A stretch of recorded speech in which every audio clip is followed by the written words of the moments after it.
Hello, hello, hello. Can everyone hear me? How do I sound? Okay, I hear myself. Are we stupid? How's everyone doing this Sunday? I told Flan I was gonna go on about 2 hours earlier, and things never work out the way I want to, but I'm still a little early, so I can stay on for a couple of hours and then still hit the bed and not feel like I have to pay for it tomorrow when I go to work, when I get up for work. So hopefully we can get through all these videos I have. There's a lot going on this week, not just in political news, but entertainment news and things like that. So I wanted to try to cover those things. Just a couple of videos I saw that were interesting. Um, I was playing with AI, as you can see. So now my Cuban lady actually moves. She smoked her cigar. It's amazing me how AI is so easy for someone who's not a non-technical person like myself, and I'm able to play with it and get it to do certain things. I made a couple of videos too, but I'm not ready to show you guys that yet. But there's so many apps out there and so many things that you can do, like, and manipulate pictures and videos, and it's a little spooky. But hey Delta One, how are you? But yeah, I'm learning. I'm learning as I go. I'm picking the simple stuff, and I like it. I like the way. I didn't realize I had so much available to me. So it is what it is. Irby, can you stop flirting with Fulana, please? Fulana is actually spoken for already. Did you know that, Irby? Hey, Ramon, how are you? Let me see what Ramon said. You said a lot there. Let's see. You said, I'm hanging out at the bodega in Santo Domingo right now, so I won't be able to join your live. Shout out to the chat. Do your thing, Chica. Thank you, and I hope enjoy yourself, because I know the weather is dope out there. Have a couple of drinks for me and enjoy that water. Enjoy the beach. Thank you for stopping by, Ramona. Hit that like button and have fun. Enjoy yourself. That's so cool. Bragging too. But yeah, so there's a lot that's been going on. If I start with the political stuff, NATO has pulled out. Nobody wants to assist the United States with the Strait of Hormuz. I don't blame them. They're basically saying that this is not their fight. The United States went in and did some stuff they shouldn't have done. I don't know. And what's so crazy is that I'm wondering, why did they go all the way across the world to go attack them, and in Cuba they just imposed embargoes? Why didn't they just go attack Cuba? Why didn't they just go hit on Cuba? I mean, they got a naval base right there in Guantanamo Bay. Why didn't they just go there and do their thing and overthrow the government and take Canel out the same way they took Maduro out? Why they're not doing that? I don't understand that. What do you mean, Titi? She's spoken for. She got a man. I'm trying to tell you, Irby, tread lightly. She's spoken for. But yeah, what do you guys think? Like, why didn't the U.S. take out Canel the way they took out Maduro? Why didn't they do that? Why are they going across to the Middle East to go attack somebody or attack the country and supposedly take out these nuclear weapons? And they could have just took over Cuba the way they basically dismantled everything in Venezuela.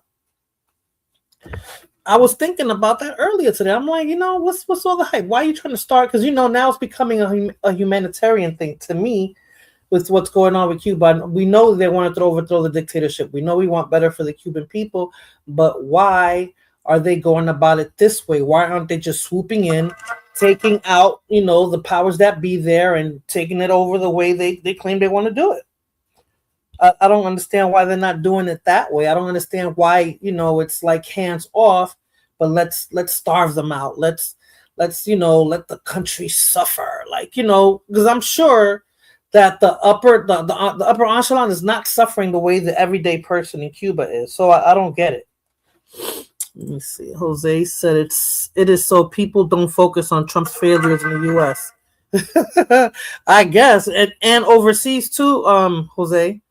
In Miami, I known for taking Latinos away. Oh, from their man. He hold her tight. Really? Oh, okay. Irby, you better watch it. That's crazy. Especially if you're taking them away from a Latino man. That's crazy. But yeah, I was just wondering that. And I guess Jose saying so. I mean, but he puts everything out on social media. Everything's on social media now, what's going on. So he's not looking too well to the public, to us. To me, it's just like it's a cluster of many things that's going on. And it's like when he talks about things, I don't know. I always said this about him. There's a way that politicians speak, even when they're just giving you a word salad, even when they're shoveling crap up your ass. It's just the way that they communicate with the public and with their constituents. I don't. When Trump speaks, it's like when he said he's going to take over Cuba. Yeah, I'll take it over if I feel like it. And he's acting like he's playing a card game or something. I don't understand that. And then you took over. Okay. Maduro was taken over for oil. Let's just call it what it is. It was basically oil. Middle East, same thing. But why with Cuba? You playing games? Why not just take over Cuba? I keep getting a notification. I'm sorry. So why not just take it over? LOL, I'm joking. I'm not trying to get stabbed with a machete. Exactly. And in Miami, they love machetes, and they'll chop that arm off in a minute. But okay, so let me start my first video. And thank you everyone for stopping by. Let me see which one I want to play first. I don't know if I should start with the political stuff first and then get to what I feel is the good stuff now, or let me see. You know what? Give me a second. Well, maybe I should start with the ratchet stuff, because the ratchet stuff is what keeps me laughing. And then I'll go back and forth, Oh, but first let me start with, I saw this cute little video of it's part of it's Yamayad. It's about it's an Orisha dance, but it looks so cute. This is another AI thing. I've been looking at all this AI stuff, so I'm just gonna play this first, and then while this is playing, I'm gonna see what other video I'm gonna start with first. But enjoy this one.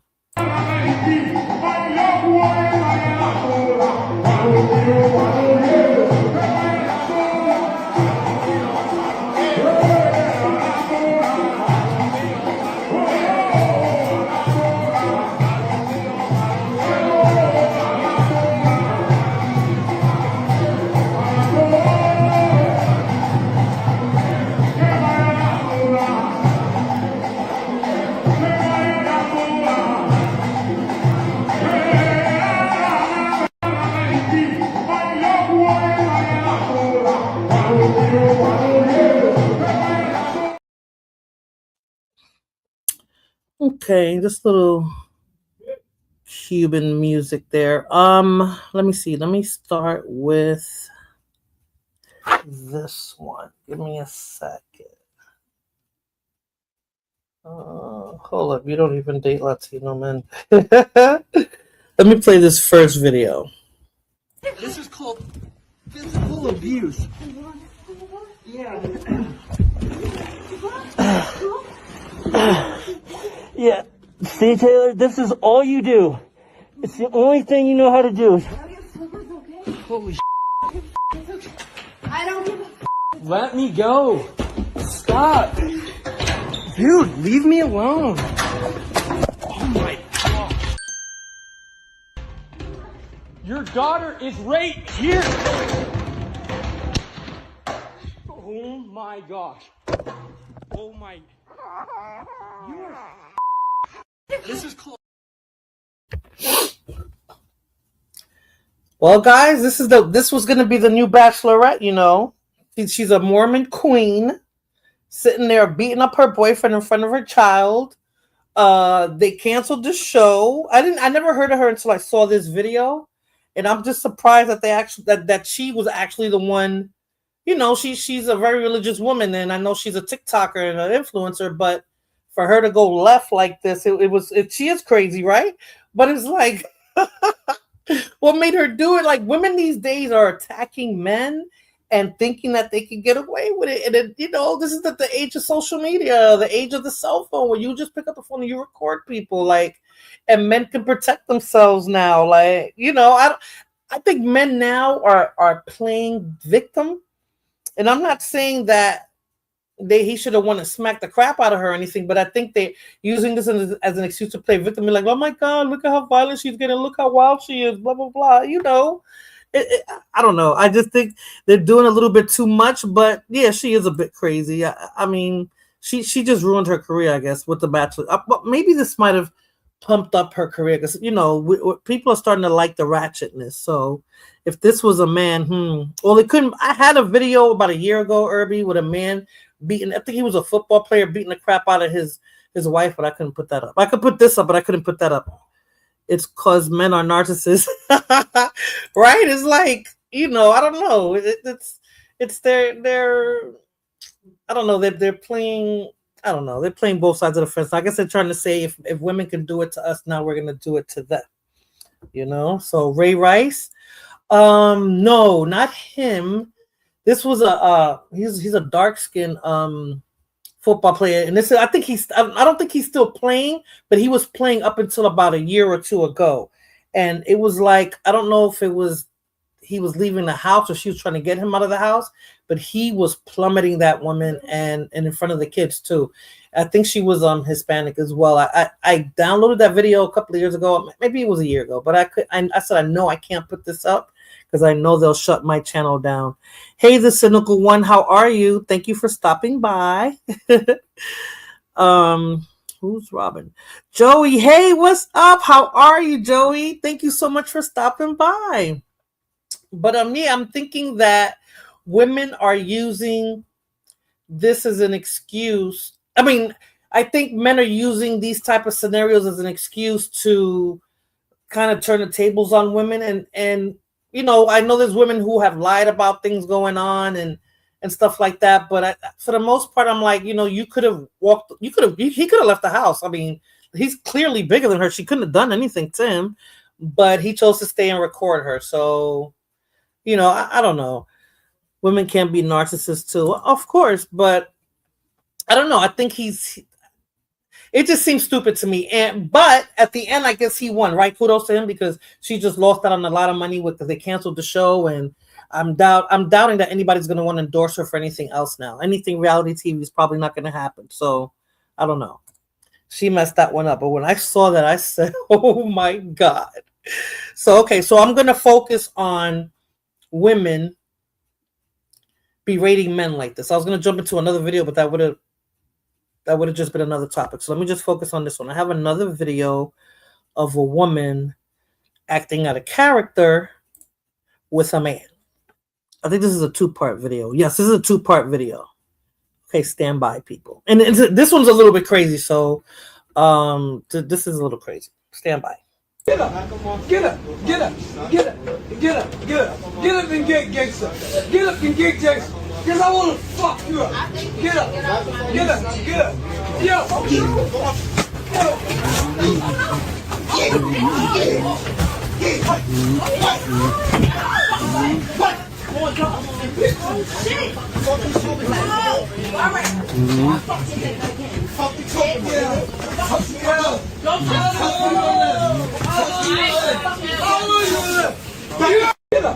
Get up, get up, get up, get up.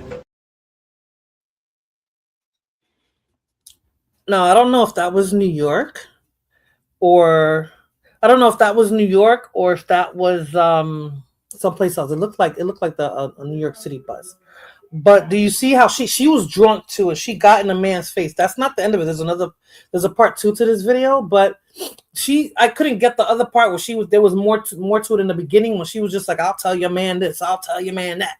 And she was sitting in front of them. They were in the back, and the girlfriend was like, leave my man alone. Stop talking to my man like that. Now, I don't know if there's a backstory behind that, because for her to just pick some random couple or random dude and just talk to him like that, and then the girlfriend jump in, even on the bus, it just seemed a little weird. But she was drunk, and she was just talking crap to him, and she put her hands on him first, and that's when he went wild on her. So I don't know. That's what I'm saying. The woman is being aggressive, and they're thinking that the man isn't going to do anything. And on top of that, with this guy, it was his girlfriend jumped in too. So she said, you know what, I'm going to get this chick too. And this is not the end of it. She was drunk and pregnant, and they beat. Okay, so you saw the video full out, all right, because I'm going to play part 2. But they were sitting in the back of the bus, and they wasn't bothering nobody. She just came out of left field and started talking that crap. But okay, let me play the second part of the video. Touch my nigga, bitch. She been by the side. They right. Bitch, come on, man. Might be better than that. Come on, baby. Get off of my nigga, bitch. You go to jail, bitch. You go to jail. Get that drunk bitch. You go to jail. You go to The jail. fuck off my nigga. Dead round. You go to jail. Because I'm gonna go Get 5 months pregnant. You go to jail. Yeah, bye. Get the fuck.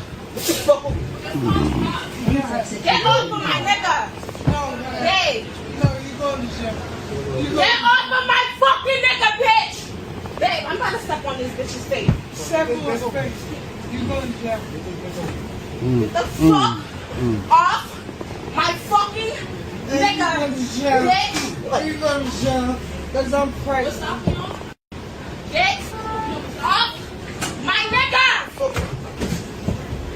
You better get your... Get the fuck off my nigga, bitch. You're going to jail. You're going to jail. You're going to jail. Hey, Yo, what's up? What's up? What's up? What's up? get the fuck. Nigga, my nigga coming. Show me. Hey, get off of my man. Why are you harassing us? Get off of my man. Babe. You're going to jail. You're going to jail. You're going to jail. Babe. You're going to jail. You're going to jail.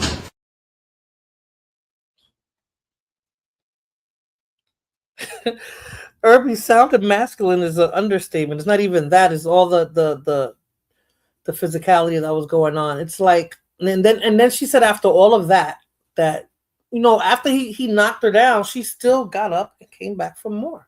And then the girlfriend jumped in too.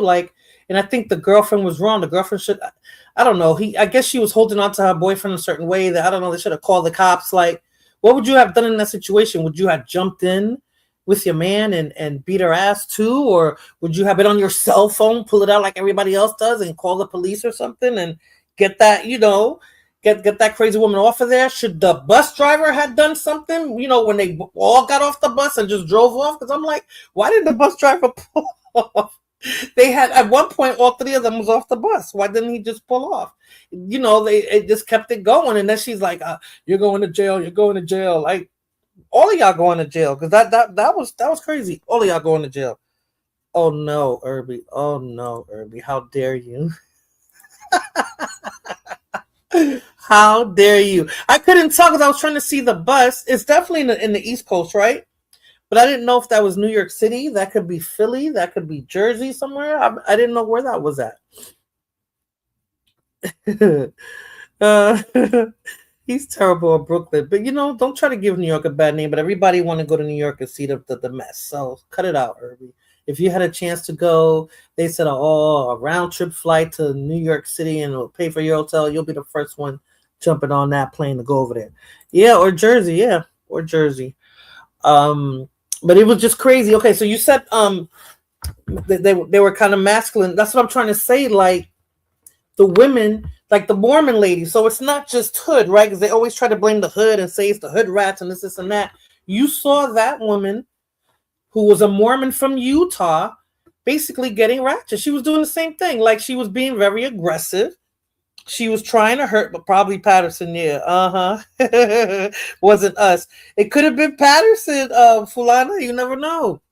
That's why I was like, I don't know where it was at because I couldn't tell by the bus. I really couldn't tell. But it's just crazy, like how women now are being super aggressive, and it's almost every demographic is acting like that. At least in the United States, that's what I'm trying to say, because they're just doing too much. It's a lot, and they're approaching men. I don't know why they approach men like that. Like, you know, I'm sure you'll sit there and you argue with a man or something like that, but not to the point where you're putting your fingers in his face and then you're touching him and then you're hitting him, you know, and putting yourself in a position where they can actually hurt you. New Jersey Transit don't look like that. I don't know, but maybe that's Philly, you know. And what? Okay, it's not Red and Tan no more, right? Red and Tan is no longer in existence, so it's not New Jersey Transit. Fulana, F you. Okay, so she's trying to clean up Jersey, say it's not Jersey, more than likely it's New York. It's definitely East Coast. But yeah, women are getting like really aggressive with men, like super aggressive. And depending on where you at to, like, you know, I always say a man, you can do something, and sometimes that split second when somebody puts their hands on you, you forget that it's a woman that put their hands on you.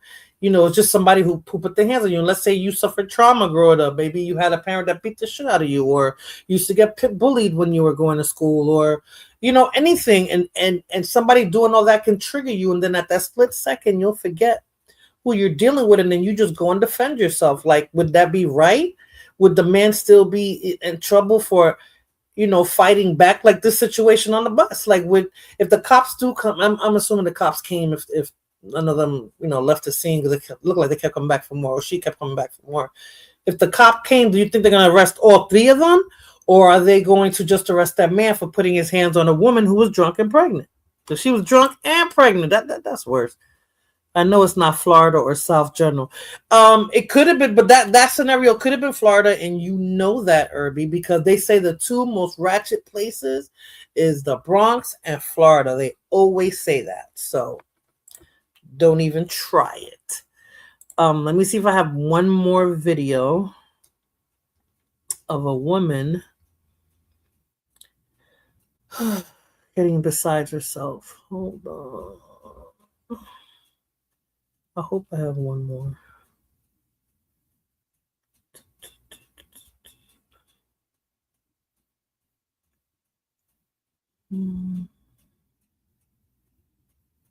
Oh, I don't.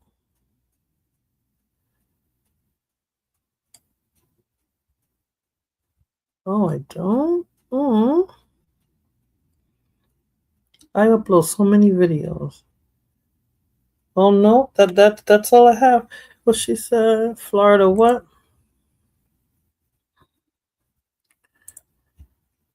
In Florida, they run you over with cars.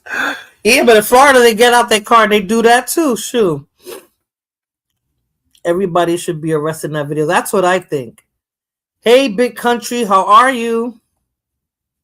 All is well here. I hope all is well with you, especially in light of everything that's going on. I wanted to ask you about that since you were supposed to be retiring soon. Uh yeah,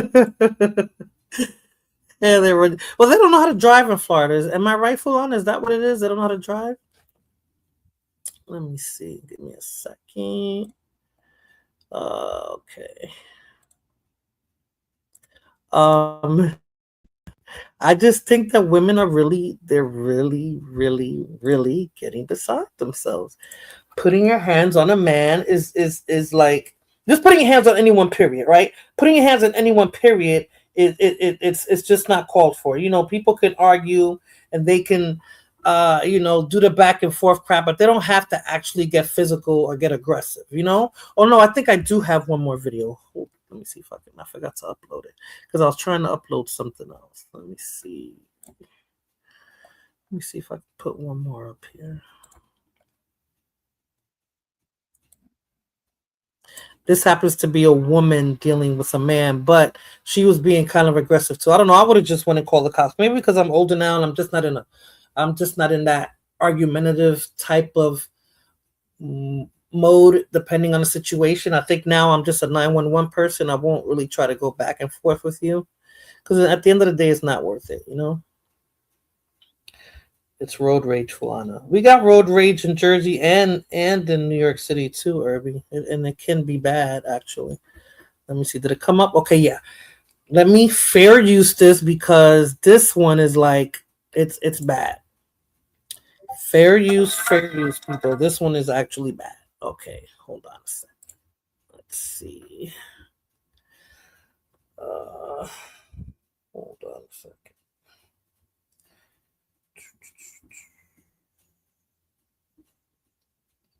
Oh, okay. Give me a second.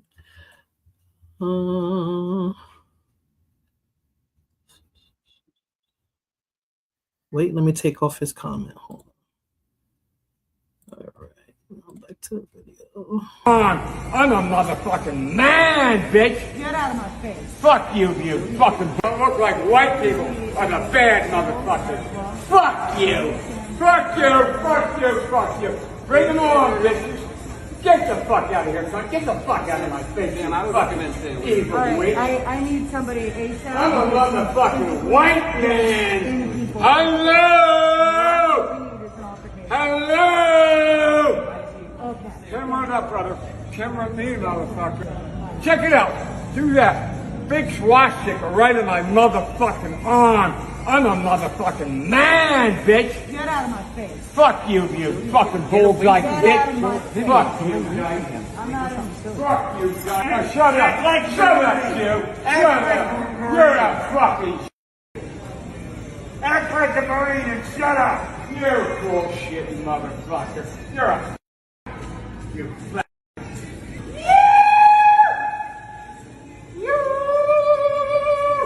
White power!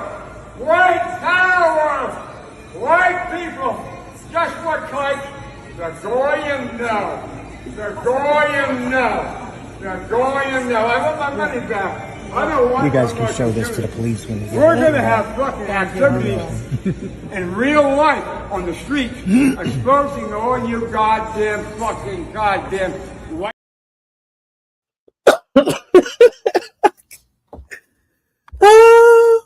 And I was talking about the woman here. He was talking to. He said it with his chest. Yeah, and he showed his his tattoo like somebody's supposed to be scared of his old ass. Like, hello. I think the person he was calling a bulldagger could have probably beat his butt because he was talking so much crap. People be strange these days. Strange is not the word, Sundown. Straight. It's like everything is extra. Everything is on 1,000 right now, and I'm like, what did this woman? What was going on over there that he had to boast and say, you know, I'm a white man, I'm a this. You know, I think he was watching Erica Kirk's last video when she was talking about how white men, I guess, are in danger now in this country and they need to be protected and something like that. You know, the circus is alive and unwell. Facts, Jose. Super effing facts. I don't know. They're bugging out. They are bugging out. But you know, this person was kind of calm about it. the woman, but she still had an aggressive manner. That's why he was jumping in her face like that, because I guess she didn't want to back down. But it's becoming too much. And I remember I played the video the last stream about why women can't be, soft and feminine, because men don't allow women to be like that. But it seems like when men are creating that type of environment, women are still getting really aggressive or seeing the guy as soft, and they think that, I can act this way because he's not going to do anything because he's a pussy or whatever, So, all right. So that one was the last video regarding aggressive women, and I guess this aggressive racist white man. But let me move on to the next one. This one I really wanted to talk about, but I do want male participation, so I don't want anybody to feel feel funny about being able to talk about this conversation. I really want men to participate in this, if you can. He needs to calm down, take his meds, and watch take his meds and maybe go back to the hospital, Irby. Okay, let me do the fair use thing again, because I know hopefully I won't get in trouble for this one. Let me see.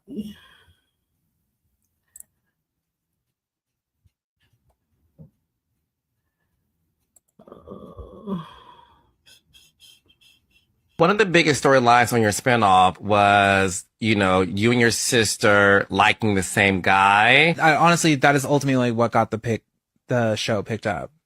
But also, in terms of the gender and sexualities and stuff like that, it was very important because that happens.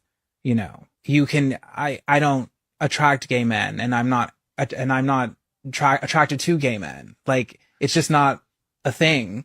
Tell me more about that. It's just, I think, like, if you ask any of the girls, like, they'll tell you the same. And I think they're just labels. That's why, like, I don't care what, like, I'm dating someone. I'm like, I don't care what you identify as or what you call yourself, as long as you're happy being who you are. But to be honest, it's like, that's why I don't go to gay clubs. I don't go to, gay things, because it's like the men that I attract are not there. And also, like, they're like, they kind of like wave you off. You're just like, oh, that, hey girl, like, it's not, you're not in here, like the rest of us are. It's just, it's always, but I never really understood it until now, because before, when I would go and I just was like, there's something about this room. It's like, it's almost like they don't want me here. Like, I'm not really in it here, because I'm not presenting as a man. I'm not presenting in that way. And to be clear, the gay community room. Yeah. Of your own community. Yeah. But it's not like a shameful thing, or just like, oh, they're mean to me, but it's like, these are not my men in terms of attraction. Now, if I'm just going to have a kiki, sure. But like, these are not the men that are interested in me in that capacity. I do that when I go to the straight rooms. So.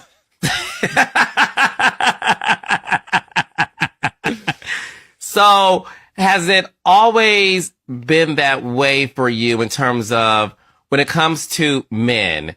Has it always been what some people consider the straight guy always being the one that would approach you? Or somebody who, has been intimate and dating, women for most of their life, or like up until then. For sure. Absolutely. It has always been that way, but now it's like even more so. Now that I definitely present in more of a feminine way. Because also, like, it's like my energy is that.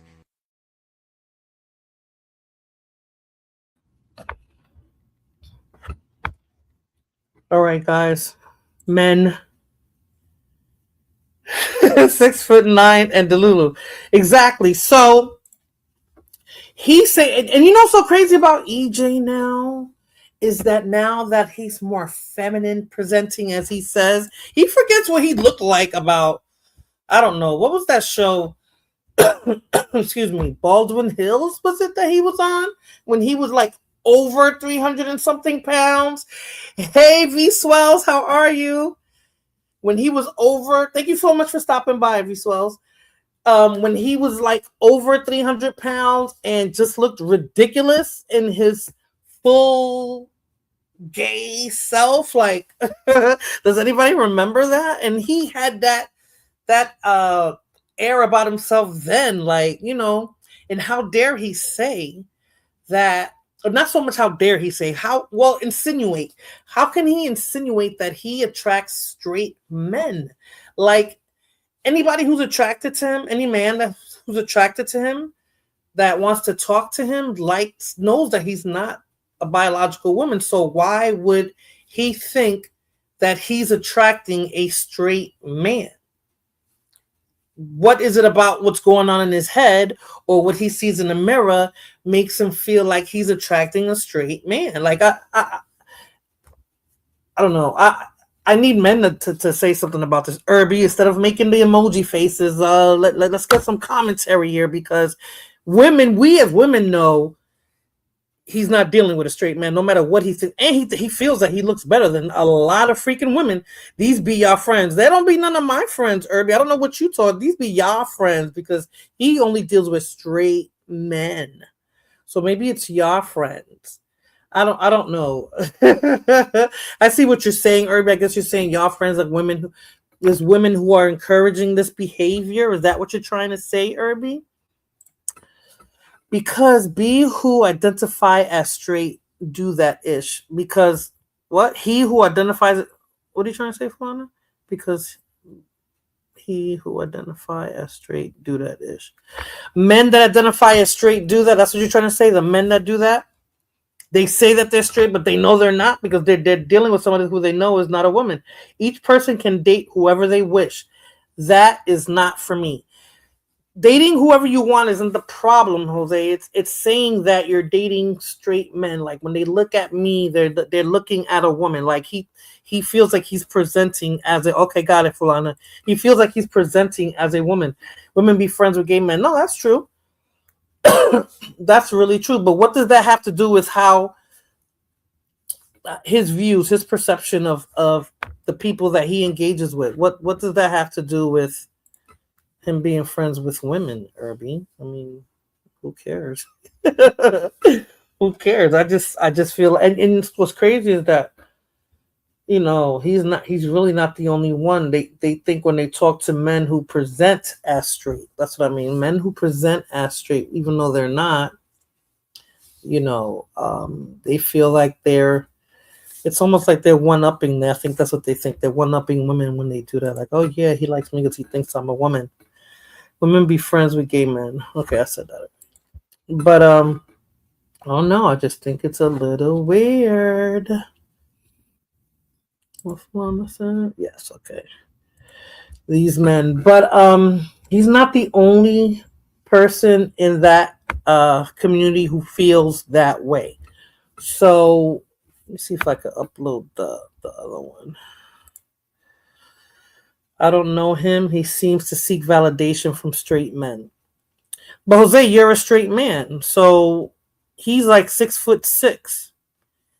Does he look like a presenting woman to you? If would you walk up to him and talk to him thinking that he's a woman, you being a straight man? Or any man that would walk up to him trying to be romantic with him is really a gay man? Like, I don't know. He's in denial about dating down. Okay, that's exactly it, Irby. That was the answer I was looking for, because that's basically what it is. Okay, Jose. That's basically what it is. That he's talking to men who, like Irby said, are in denial, or they're on the they're in denial, so they're on the DL, or they're bisexual men. To me, I don't believe in the I don't know. I think a bisexual man is a gay man who dibbles and dabbles with women, but ultimately he just likes men. But some once in a while, I guess, depending on the environment or how he's feeling, you know, he'll deal with a woman, but ultimately he just likes men. So let me see if I can upload the other person who feels that he's right. Basically what he's talking about. Hold on. Let's see how quickly this uploads. But he's not the only one. This is another popular, I would say maybe more popular than EJ, who's into life as well and feels the same way. Just waiting for this to upload. I hope you guys don't hear my son because he's playing the game and he's talking very loud. Okay, let me play this one. For the men who are attracted to me, for the most part, there's some exceptions. They are attracted to women. They see me as a woman, and they've dated other women who are trans or not trans, and it is what it is. And some of those men, there are men who identify as pansexual or bisexual, and so it's not for me to say, it's not for anyone really to say, they're definitely not straight, LOL. So, and I think, I guess at the end of the day, people can have their opinions about the people who date trans women, the men who date trans women. I guess everyone is entitled to their own opinion. All I'm saying is that it's important to respect people and who they say they are for whatever reason. For the men who... The video cuts off there. But that's Laverne Cox from Orange is the New Black, and I guess a couple of other stuff that she's done, but that's what, well, he's done, but that's where I recognize him at, from Orange is the New Black. So he feels the same way. Now, Laverne is, I believe, fully transitioned. I don't think that EJ has. I think EJ still has his package, and that's the whole point too. Like, you know, you didn't even go all the way. So when any supposedly, and I'm saying this in quotations, straight man dealing with you knows they're dealing with a man. The words, they words, not mine, LGBT, I guess. What's the, oh, yeah. No, that's true. I still think that they prefer men, but they'll deal with women on occasion. I mean, I still see that as gay. But yeah, Laverne as well feels the same way, that when the men that are attracted to her, he's saying that they're straight men. I'm saying she. He's saying that they're straight men. I mean, come on now. I don't know. And then he said, you know, I feel like they should respect, you know, if they feel non-binary, and, you know, EJ presents as she and they, and, you know, all these freaking pronouns. Is like, we have words for it, right? They're called trans. Okay, Laverne is a trans woman. EJ, I don't know if a transvestite is when you haven't gone all the way, but I'm assuming that's what he is. And, you know, even though he feels he's looking more feminine, doesn't mean still that he's a woman. Like, so, you know, I've seen trans that look completely like women, like completely, and then if a man talks to them and, you know, wants to take them out and do all this stuff, yeah, then they are attracting a straight man until that straight man finds out that they're not really a woman. And then once they find out they're not really a woman, then they're no longer attracted because of what they already know. Like, you know, oh, I had this other video. I don't think I could. Oh my God, I don't think I could upload it. There's so many videos that I be seeing sometimes that I want to talk about. It'll take up too much space on my phone. But I don't think that I think they're being delusional with that. Yeah, if you're a trans woman who looks completely like a woman, who attracts a man who thinks you're a woman, then you're attracting a straight man until that straight man finds out that you weren't born a woman. After you tell him, of course, because you're going to have to tell him. Good morning. Good evening, Blood Moon. But until he finds out that you're a man, then you're no longer, you didn't attract what you thought you were attracting. You attracted by deception. In other words, you were deceiving that person.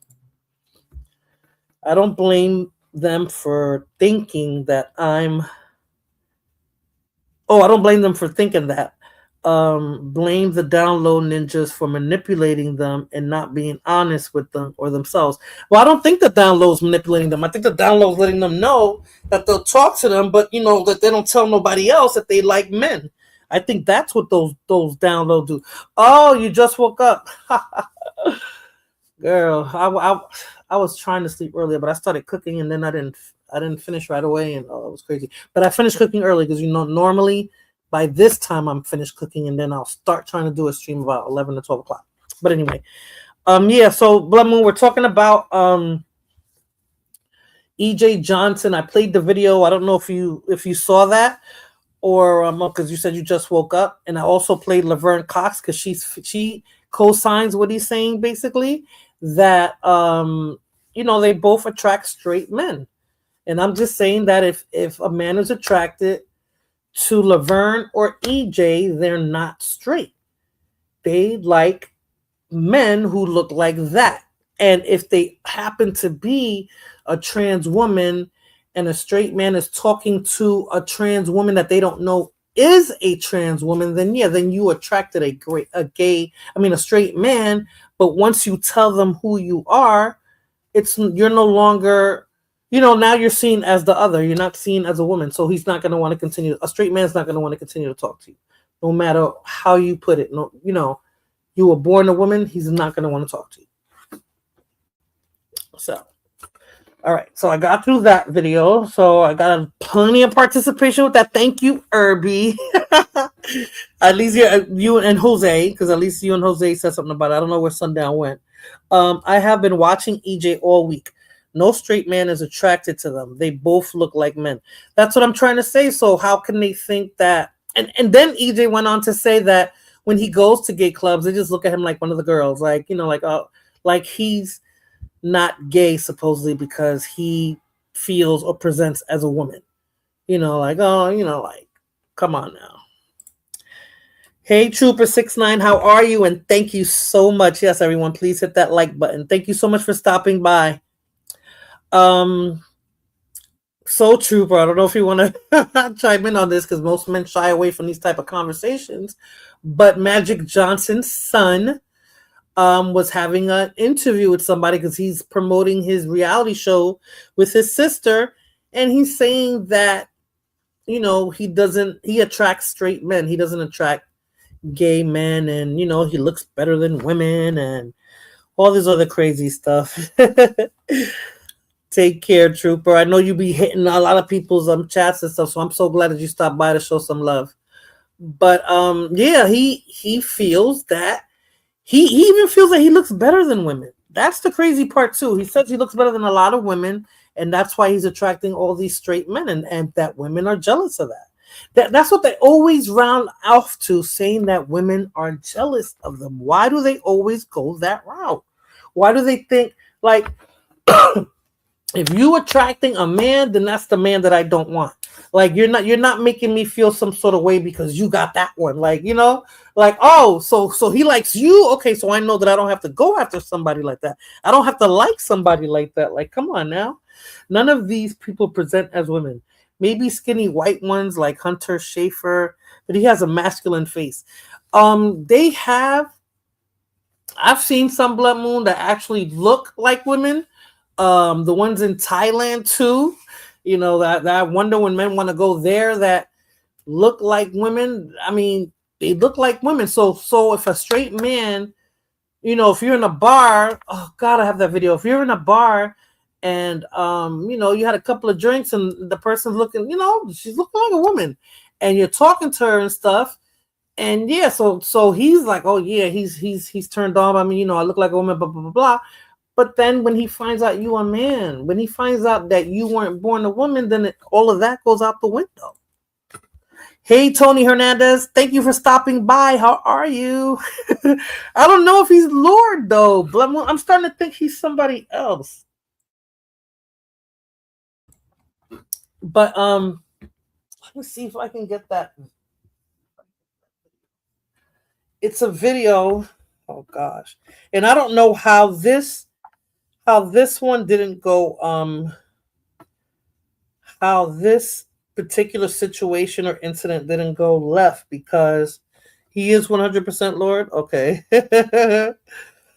Let me see. Give me a second. Let me see if I can bring it up. This was a crazy situation where I would have thought would have went left, because another thing is the ones that do present that way need to let these men know what's going on, because you're being deceitful. Like you're deceiving this person. You're not being forthcoming. All right. Okay, I found it. Let me see if I can upload it now. I find it really weird. I just find it really weird that they think when the person knows who they, especially him, because people know who EJ Johnson is. People know who Laverne Cox is. That they would think that when a man does approach them, they think that they're approaching a woman. Those men are gay men who like men who attempt to be women. Yes, they're attracted to that. That I can understand. But knowing that they are a woman or thinking that they are a woman, I don't believe that at all. All right, I think I got it.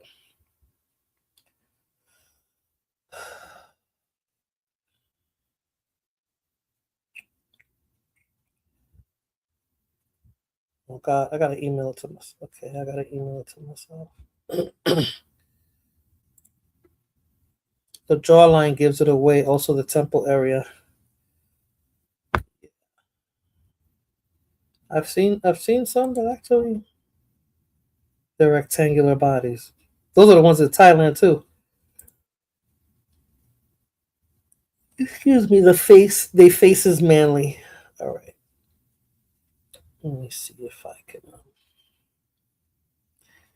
All right, give me a moment. This is a process here. EJ lost pounds and had all types of surgery. Yeah, but he thinks like, okay, now I'm more feminine. Oh damn. Now I'm more feminine looking, so he thinks that he's like, he's the shit with these men. To the point, and that's what I'm saying, that he's delusional. It's to the point where he thinks that he's really attracting. Why is this happening? He thinks that he's really attracting straight men. All right, I want to show this video, because this video, I should have. I don't know if I should have led with that. Let me see. Oh, here we go. Okay. I'm sorry, people. Bear with me. This is crazy. This whole scenario was crazy. Okay, cool. All right. I thought it was. Now I'm emailing it to myself. I'm sorry. Give me a second. Ugh. All right. Okay. Give me 1 second. Give me 1 second. I'm gonna put you on mute for a minute. For a couple of seconds. 1 second.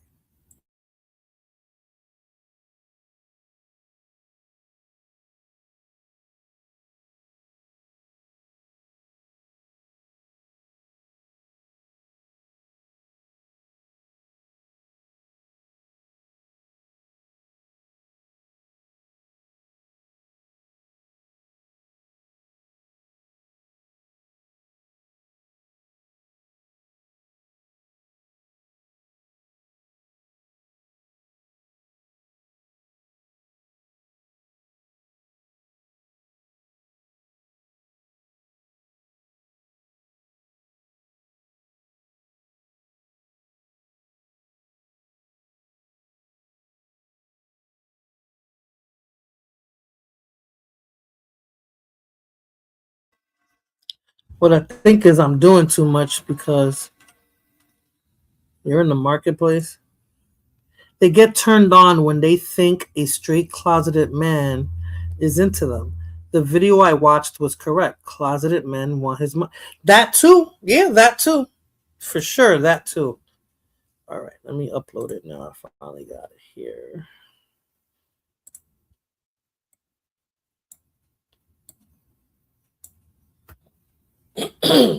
That's another thing too. Like he never takes that into account. Like, they're not using me for what they think I have. And what really does he have? He has his daddy's money. He doesn't. I don't think he has like. Supposedly he's a model, but what does he model? Like he's not modeling couture. I don't know. He's not a high fashion model or anything like that. So I don't know what he thinks he's really doing. Like I don't know. I think it's a mental. All right, the video uploaded. Let me just bring it up now. You guys watch this. Stay tuned.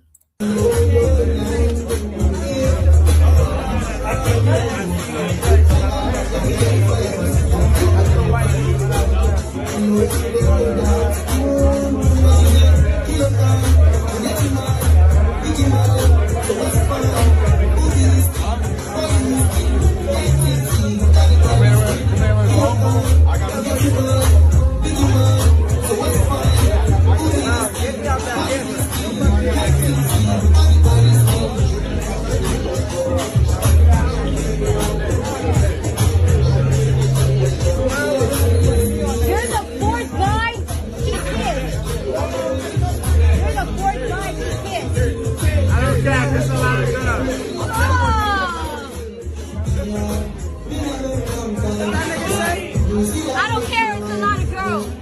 That's not a girl. I know!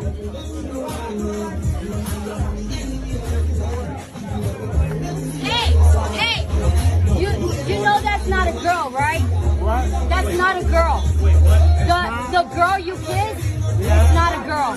And you're the fourth guy he kissed. He. That's a he. The girl he kissed, that's a he. That's a he. That's a he. You're the fourth guy he kissed. That's a he. You didn't see the Adam's apple?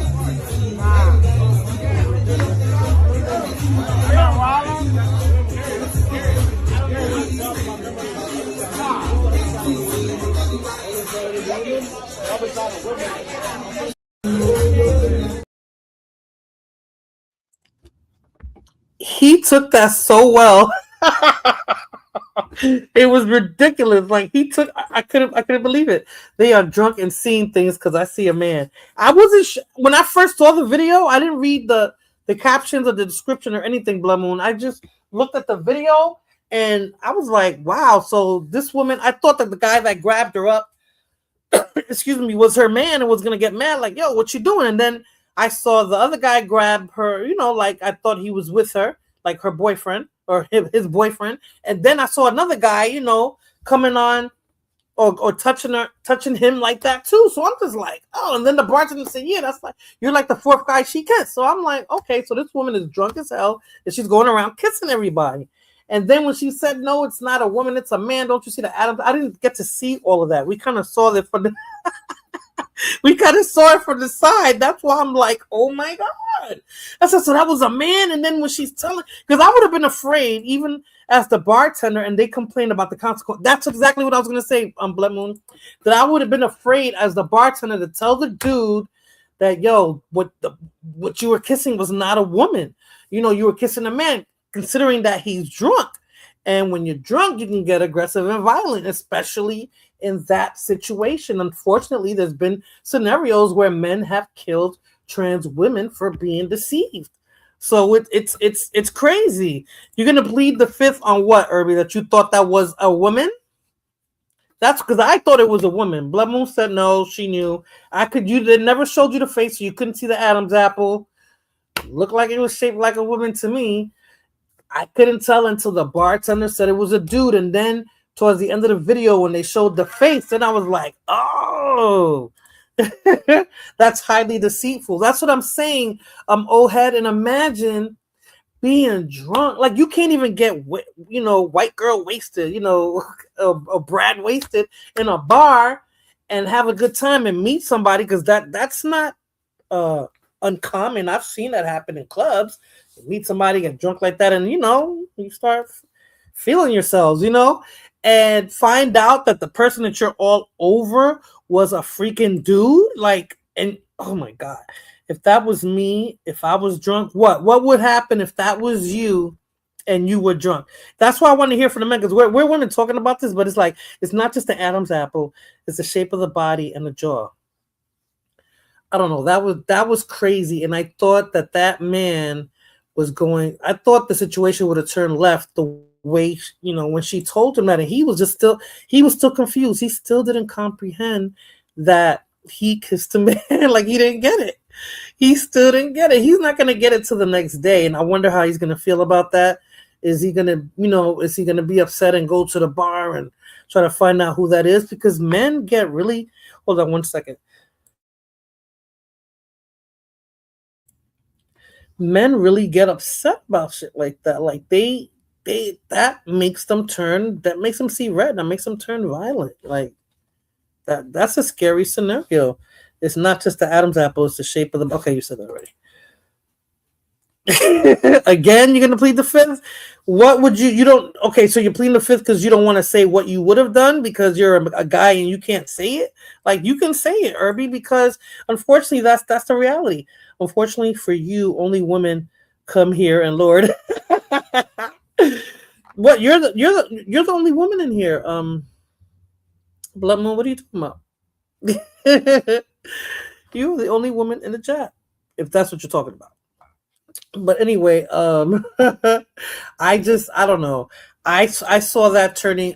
I've seen videos, I've seen movies on trans women who have gotten hurt for deceiving men. I think the last one, I think that was a repeat with Mercedes Rule. She played the mother, and I forgot what the name of the trans person was.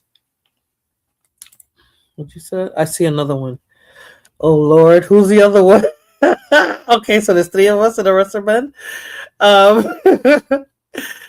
don't know, Blood Moon. I don't know. I think that these trans people need to be forthcoming, especially if they're really good at how they look like. I don't go to bars or consume liquor to excess, so I don't know how I would react. Well, wouldn't you be angry, Jose, because you've been deceived?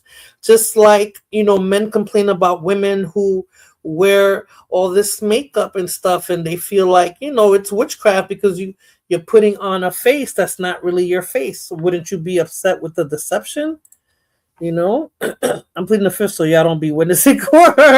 I get it. I hopefully, Irby, you'll never put yourself in that. You'll never be in that situation. But I think there was, and I should have brought up that video too. There was, I think he was a teenager too, who ended up killing one or deleting one because that person deceived him and he thought that was a woman. I don't like dishonesty though. That's what I mean. Like, I don't know. That's exactly what I mean, Jose. Like, it's the deception. So Blood Moon could tell right off the bat who it is. So should have been a man so that you could tell man, like, yo, don't talk to that, don't talk to that, don't look at that, don't talk to that. I mean, the ones I've seen look like men, and it kills. Oh, I had brought up another video because I'll talk about that another time because that's a good video too on this particular topic. That it's really the dark side of that lifestyle. But yeah, it's a deception. And EJ, what kills me with EJ is that he thinks that I think that he feels like he is deceiving them. Like, yeah, I know I was born a boy, but I'm a femme now. And when they see me, they see a girl. Like, and Blood Moon is right. They're using him for his money. They see him as a trans woman or a trans person who wants to be a woman, but they know it's not a woman, and they're gonna see if they can do a come up on, get a come up on him. Just like the video you sent me this morning, Blood Moon with the Nigerian guy. So, just trying to get over it, just trying to get something out of him. So, okay, if you guys don't have anything else to say about EJ, and thank you for your participation, because I didn't think I was going to get any men to say anything, to be honest with you. Let me see what I want to talk about. Let me see. Hold on. I don't want to have to upload this video. Oh, okay. Okay, so this has to do with pet owners, right? And the couple of videos that I'm going to show you has to do with aggressive dogs. And my question to you, I want you to think about this as you're watching the video. Should the owner be held liable for anything that their dog does? This is considered an aggressive animal, but should the owner be held liable for anything that their pet does to a person? So hold on a second. Oh, okay. All right. Oh, let me fair use it too, just in case. Fair use. Fair use. All right. No. Yo. This is sick. Oh, nah. Slam is in the door. Oh, my God. Slam the door. Slam the door. Oh, my God. Yo, what the fuck? Oh, sick. nah. This is sick. Nah, bro, Don't get out. Don't get out. Get out, please. Do not get out. Please, do not get out. Slam that. Please, do not get out. Yo, get him. Oh my God, he getting in the car. Oh, Yo, he got in the bro, car. what the fuck? Yo, please, don't get out of the car. Oh, Oh, nah, God, what the fuck? Yo, Who dog is that? yo, please.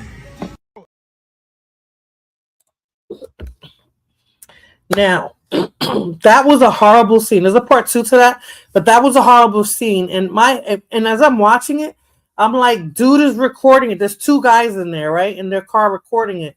Why didn't anybody get out their car and try to distract the dog or run the dog over or something to distract the dog so they can, honk their horn, like take his attention away from what he was doing? And I don't know why the dog was chasing those women, but the dog kept biting her, nipping her, and I'm watching it like, oh, it was like I could almost feel what the dog is doing. Like I would have died. I just would have died having a dog chase. Okay, I'll tell you like this. I've had dreams where I've had a dog chase me. When the dog finally got up to me, and I'm thinking the dog is gonna bite me. By the time it gets to me, it's just like a pinch. Like the dog just like it didn't bite me, it just pinched me. Like how scared would you have been having that dog come at you like that? And those are pit bulls. That's not like a Chihuahua that you could have just kicked with your foot or anything like that. That's a big, aggressive, lockjaw dog. Stay tuned for part 2. Yo, hit the dog. No way. Oh, yo, hit the dog. No way. Oh my God, what the fuck? No way. Please. Oh, Yeah, spank that. slap the shit. dog. Spank that shit. Slap Spank him. that shit. Yo. Nah, you gotta run that nigga over, bro. Yo, hit the dog.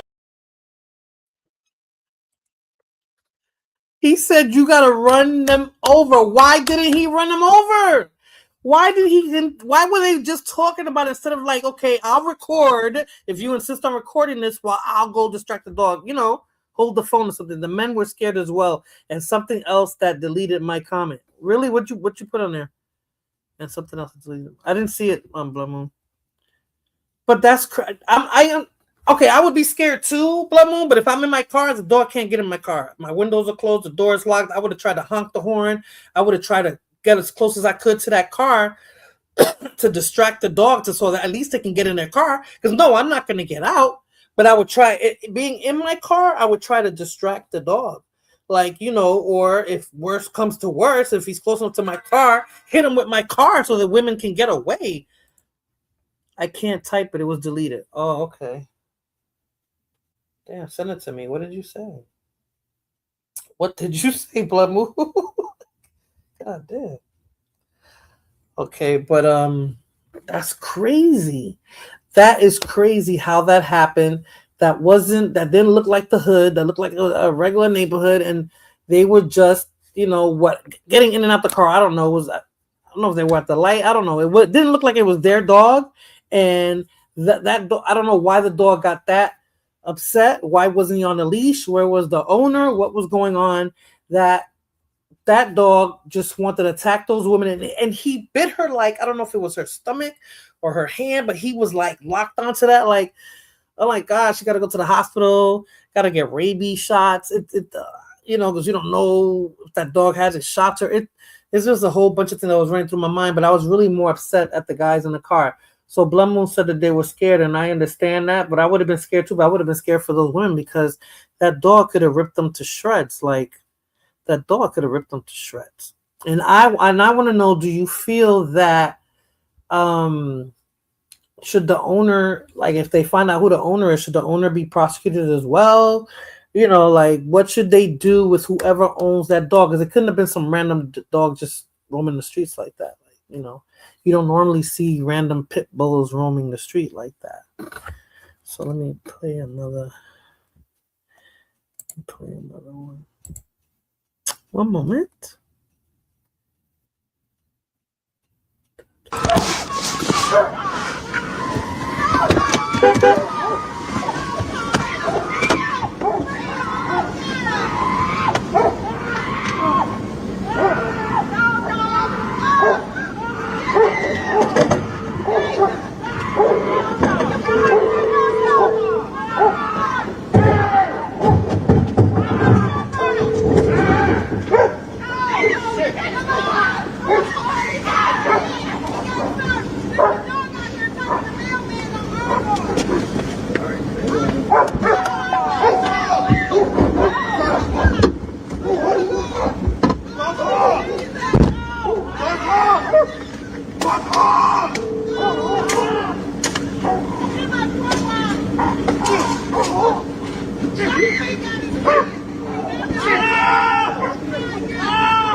Get in.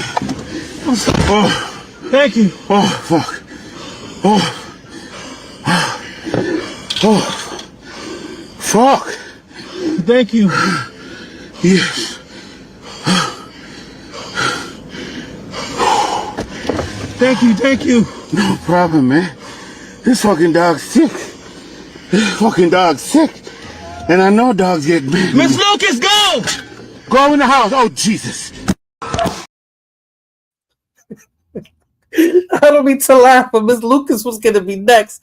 I don't know why she was still outside when that was happening. Yeah, he was biting harder. Oh, okay. Oh, water up the nose? Okay. I guess I didn't think about that. Nah, I wasn't trolling you, Irby. The dog is so tired. That's the only reason why he stopped. That's crazy. But that poor whatchamacallit? That poor mailman, like, He said, I would have never come out in the first place. You would have been watching from your window, Blabu. I'm in the Philippines on the grill. Oh, nice. Very nice. What time is it over there, Ohed? But at least the people that were there, even the woman, Blood Moon, was trying to get the dog off the mailman. And then the owner had the nerve to be like, oh my God. Dude, you should have been on the phone calling whoever you needed to call to calm your dog down, because who knows what made it so rabid at that point, that wanted to attack the mailman and basically attack everybody else. And it took a long time for that dog to go down, because that man was hitting him with the hammer and he wasn't stopping. It looked like he hit him with the hammer hard enough, but it looked like it didn't do anything to him. That's what I do all the time. I watch from my window, call the cops. Lobo, be careful with that, because people don't know. Esa es la vecina de ahí de 3E que está ahí en la ventana mirando todo y está llamando a la policía. You gotta be careful, Lobo. 10. Oh, Monday. It's Monday already. Okay, good morning. The owner is going to jail. Is that a law, Ohed? Because I'm not sure about that, like how that goes. I think it depends on the state. I don't know. Or is it because that's a state employee? Because that's a state employee, because that's a mailman, and he got bit several times. Like, and I don't know, I would have been crying and screaming, call the cops, call the ambulance. I mean, I would have been all, emotional about it, but he told the guy thank you and everything, and at least they recorded it, and they still try to help the dude out. And I just sit in the car saying, oh my God, let's do this, do that. My dad got bit by the neighbor's pit. Really? And what happened, Fulana? Was that like a long time ago? I don't even know if I remember that incident. But what happened? Did the neighbor get in trouble? Here and where I live at, I see stray dogs, but even pit bulls, and I haven't seen a stray pit, but even people that have pit bulls here, they don't raise them to be aggressive. That for sure I've noticed, that they don't raise them to be aggressive. No, he was walking past. Oh, okay. Oh, and that's when you guys had the pit. Was it around that time? They don't raise them to be aggressive out here. I've seen stray dogs. I saw one that because when I used to walk around the park, one that actually followed me home, and I was just like, oh, leave me alone. I didn't want him to follow me to the house. But he wasn't aggressive enough. He was just trying to walk with me. But seeing something like that, I would die. It's like, where do you run? You can't run fast enough. You can't jump on a car, because I'll probably jump on a car with you too. And then all you're worrying about is, oh my God, if he bites me, and the pain, the freaking pain you're gonna feel after all of that. Oh Lord. I think I have another. Let me see. Do I have another one? Oh wow, it's 9:25 already. Okay, let me speed this up.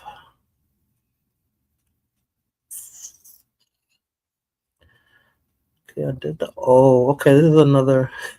This is another situation. Okay, this is another situation of ratchetness. We're supposed to respect law enforcement, right? No matter who it is, no matter how we feel about them, as long as they're not, doing anything criminal to us or negative to us, we're supposed to respect them, right? I think it was in November. The pit was going after the little. Oh, okay. This was recently. Okay. The pit was going after the little dog. He threw the little dog over the neighbor's fence while the pit. Oh no, that was quick thinking though, Fulana. That was quick thinking. He said, so because your sister would have been. Oh my gosh, would have died if something would have happened to her dog. Oh my God. Fulana done fall asleep. I'm sure she's multitasking. Yeah, I think the owners should get a fine, and they should get locked up, because if your dog's aggressive like that, you have to make sure that there's no way that dog could get out, because I'm assuming that dog ran out of the house and then attacked, of course, the mailman who's going door to door, dropping the people's mail off. So that was a bit scary. I told him next time, give a little dog to the dog. No, but I mean, that was quick thinking, and wow, I'm thinking about back then how he was back then, and that was That was smart though. I wouldn't have thought about that. I think I would have gave the dog to the big dog, and I would have ran. I would have just been like, well, it was nice knowing you, but if it's between me and you, it's gonna be you and not me. But that was good thinking. He picked it up and threw it over the fence, so that was good. That was definitely good. If a dog bites me, it's a goner. Antifreeze popsicles. I mean, are you walking around with that? I mean, imagine like today, I just walked out to go throw something in a dumpster. What if a dog would have just came out of nowhere and tried to freaking I would have died. Like, where am I gonna run to? Am I gonna run to my apartment first? If I get into my apartment, is he gonna run behind me and get inside? Oh, all sorts of crap would have went through my mind. The owner paid for all the medical. Yeah, man, but the trauma, y'all. The trauma, Fulana being bit by, and it's a pit bull. It's not even like, I would die if it's a German Shepherd, pit bull, Rottweiler, or Doberman Pinscher. I think those 4 dogs. If any of them come out, I would be like, oh my god, I'm dead. I'm dead. In Cali, a dog bite is a slam dunk lawsuit. Oh, okay. If you make it, right? And what if these people don't got money? Then you're not getting no money. What if it's just some random old head, that live with his mama and just likes to have his dog and shit, and he ain't got no money. And then what? You got the lawsuit. I mean, you can't sue the city for it. He gave him a little extra. Oh, okay, cool. Yeah, because he knows he probably would have been in a lot of trouble, right, Fulana? And did your dad have to get a rabies shot and all that? Because I don't know. Chihuahuas are scary.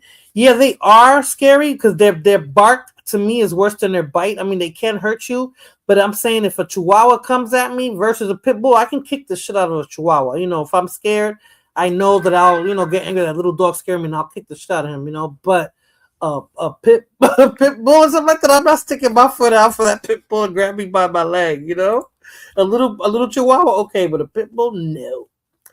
They're legalizing for you to own a pit. Oh, really? Do you have to train them or something, or do you have to have your house set up a certain way? Do you have to have certain gates? Like, I wonder if they're gonna make you do stuff like that. Yep, he is a cop, so he know. Oh, okay, cool. Wow, that's scary. Have you seen those teeth? Of course they'll bite. Yeah, but they're little. Like, what do you? I mean, I think worst case scenario, Blood Moon. A bite from a Chihuahua versus a bite from a pit bull. I think I'll survive a bite from a Chihuahua, but a pit bull, I don't know if they're coming back from that. A pit bull can take a chunk of a meat out of my leg or something and leave my leg looking deformed for life. A Chihuahua will just leave little bite marks, Pit bulls should have special license in some places. I thought they did, Ohead. I thought they did require something from the city for you to own a pit bull. I don't know what state that is, but I was assuming most states would have something like that. I know New York, they don't. You have to have insurance. In New York, I know you don't. Or if you do, they don't enforce it. If the pit bull aims for your neck, that's a scare. They don't even have to get for your neck, though. That's what I'm trying to say. If they usually go for your leg because, they're down low like that, and they'll just grab your leg and keep biting on it until they get to the bone, until they pull that meat off. That's what I'm trying to say. Like, you can walk away from a Chihuahua, but a pit bull, like, I don't know, those ladies and that man, the mailman, I don't know how they walked away from that, because that was scary. That was super scary to me. That's why, my brother. But yeah, I think that's it. I think the other videos I have is the political stuff. Oh, I wanted to play one video. Then I'm curious as to what Sundown, because this has to do with the military. I'm curious to what Sundown thinks about that, and does it really affect him? Because I listened to him and I'm like, is he talking about newly retired people or people who just left the military? Because they did their service and they want to come back, not necessarily retired. But hold on. Let me see.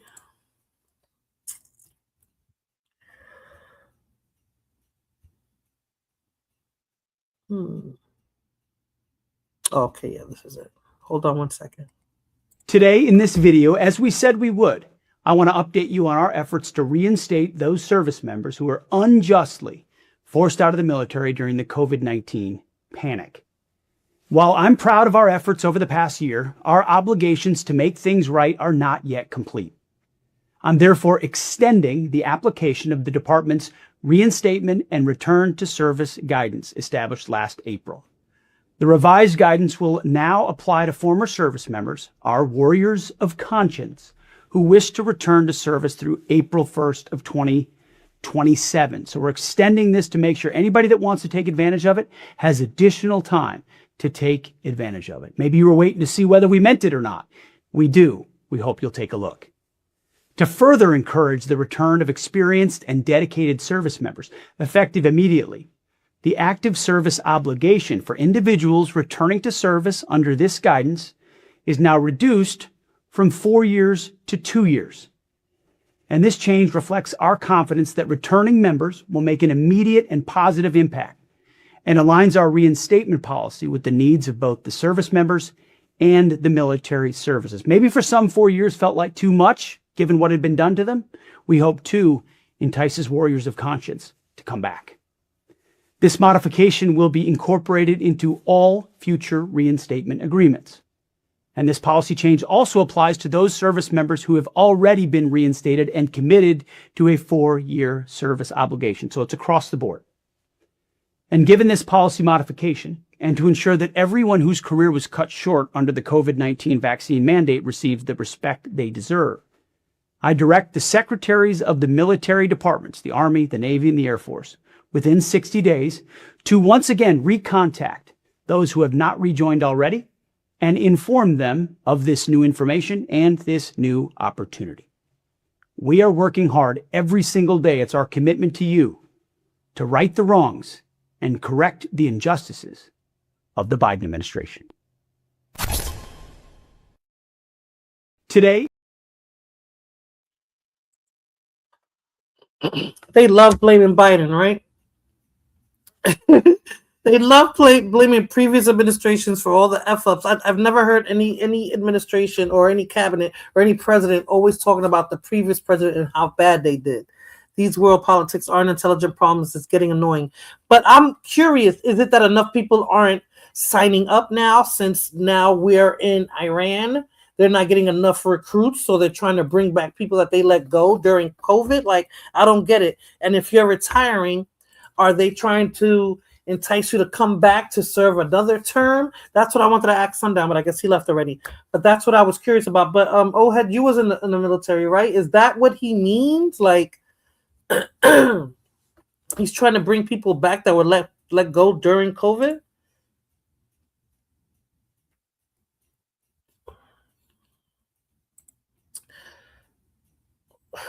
Right. Or their kids, right? But you know, Blood Moon, yeah, they have to fix it. Every prior administration left something that the next one is going to have to fix or you know, make better or whatever, or clean it up. Just clean it up and do something better. That's every time a new president comes in. I've just never heard of a president or his people in his cabinet stuff always blaming the prior administration. Like, you know, I'm doing this because of what Obama did. I'm doing this because Biden messed this up. I'm doing this. I mean, I'm surprised he didn't go as far back as Reagan, because Reagan did a lot of messed up stuff. Clinton did a lot of messed up stuff. You know, so it's like the Bushes did too. So he's not going that route. But I guess I mentioned all the Republicans. That's why he's not going to mention it. He's just going to mention what the Democrats did. They always blame prior. I've never seen them put so much. I've never heard that before, Blood Moon. I never heard Bush blame Reagan for what Reagan did. Well, I guess Bush Sr. was the VP with when Reagan was in office, or even with Clinton. I never heard that. I never heard them do that. Blaming is sad. It's a terrible leadership. Yeah, I think so. But Biden is senile, so he wasn't in charge of anything. That's my whole point. So when he's saying that the same people who were pulling the strings when Biden was president because of what was going on is the same ones that are doing it with him too. Like, they're telling him what to do, because I know presidents don't have 100% authority. Vets are pissed over. Okay. Right? Because then because this is all the bureaucracy that's going on, and I guess and that's crazy, right, Ohead? So you're gonna go to this extreme to put a smoke screen on that you're gonna go to another country and start a war, so you don't have to talk about that, so you don't have to expose what's in those files. Like, is that so you're willing to go? Well, those little girls were killed, so and they were just like the first, but you're willing to go and take out lives just so you don't talk about what's going on in that. And it's like, I asked about that too, like, why send the military over to the Middle East and not send them to Cuba? Why wouldn't they attack Cuba? Why wouldn't they take over Cuba, do a coup like what they did with Maduro? I mean, Cuba is closer. It's supposedly they put all these embargoes in place so that they don't have the ability to do anything, supposedly, right? Why don't they just do what they need to do there? They have Guantanamo Bay there. Why are they not using their troops there to get supposedly the country in order? Like, come on. No congressional approval is illegal, right? It's working. Nobody's talking about it no more. Yeah, that's true, except us, right? Cuba does not have a lot of oil. Supposedly, they don't really have much of anything, but they're getting humanitarian aid from Europe and I think some Latin American countries, if I'm not mistaken. But I know Europe for sure. I think it was Canada and another country who's offering humanitarian aid. So I just don't know why. Instead of trying to cripple the country that way, why don't you just go in and take it over? I mean, they didn't do that to Venezuela, so why are you doing that to Cuba? Why don't you just go in and do it? You know? Okay, I'm going to play another video about Cuba. Yeah, but China's is playing chess right now, so China's not really. I think China's sitting back to see how they're going to maneuver with this situation, because they're not really being too vocal about what's going on. Let me see if I got another video here.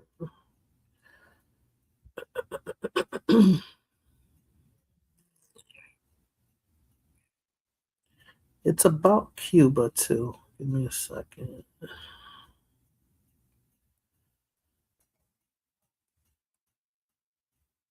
I didn't upload that video.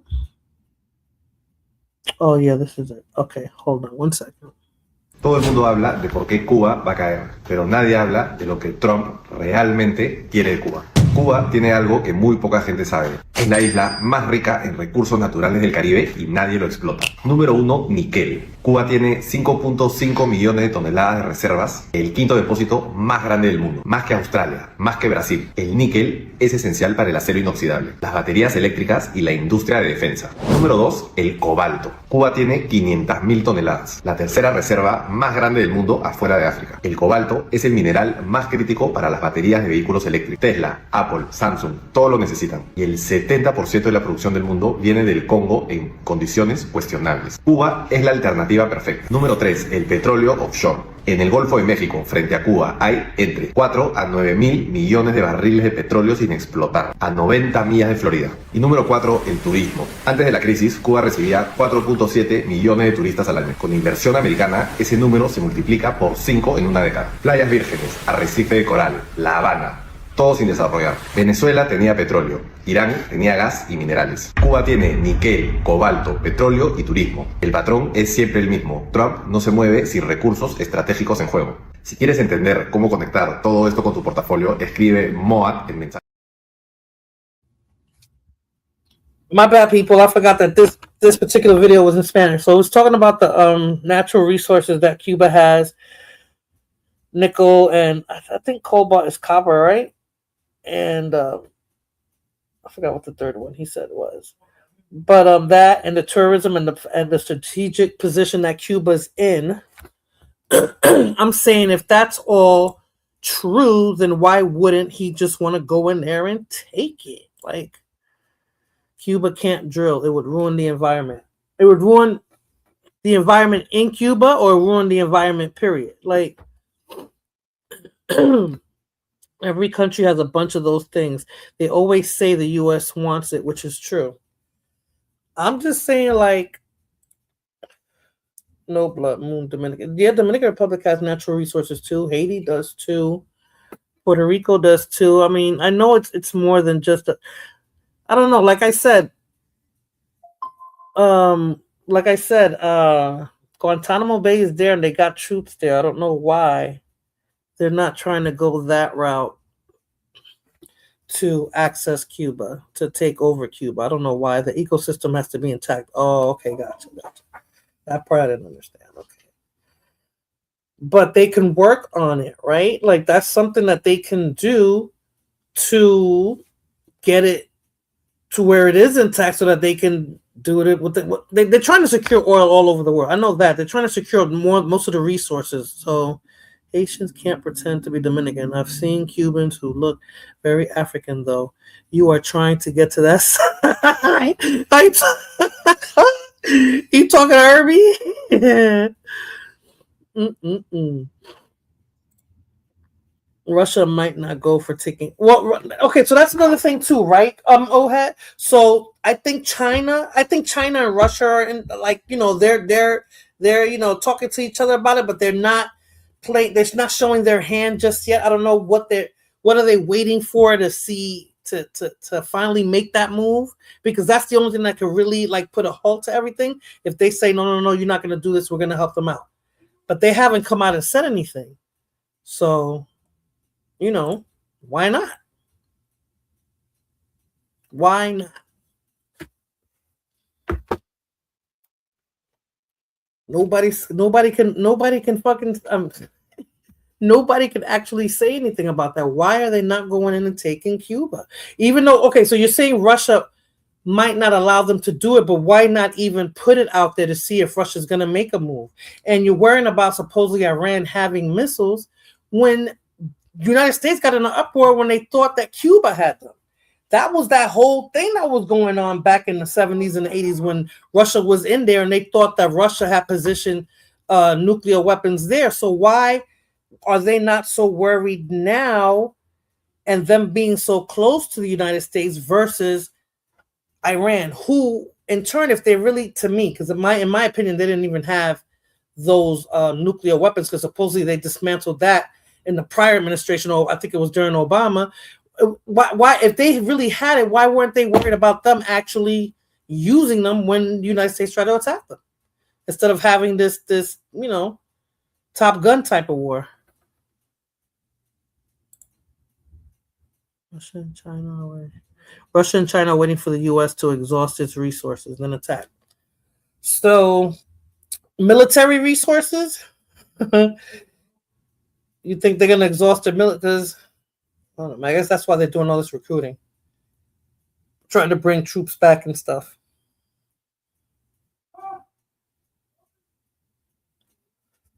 Is that what you mean, Ohad?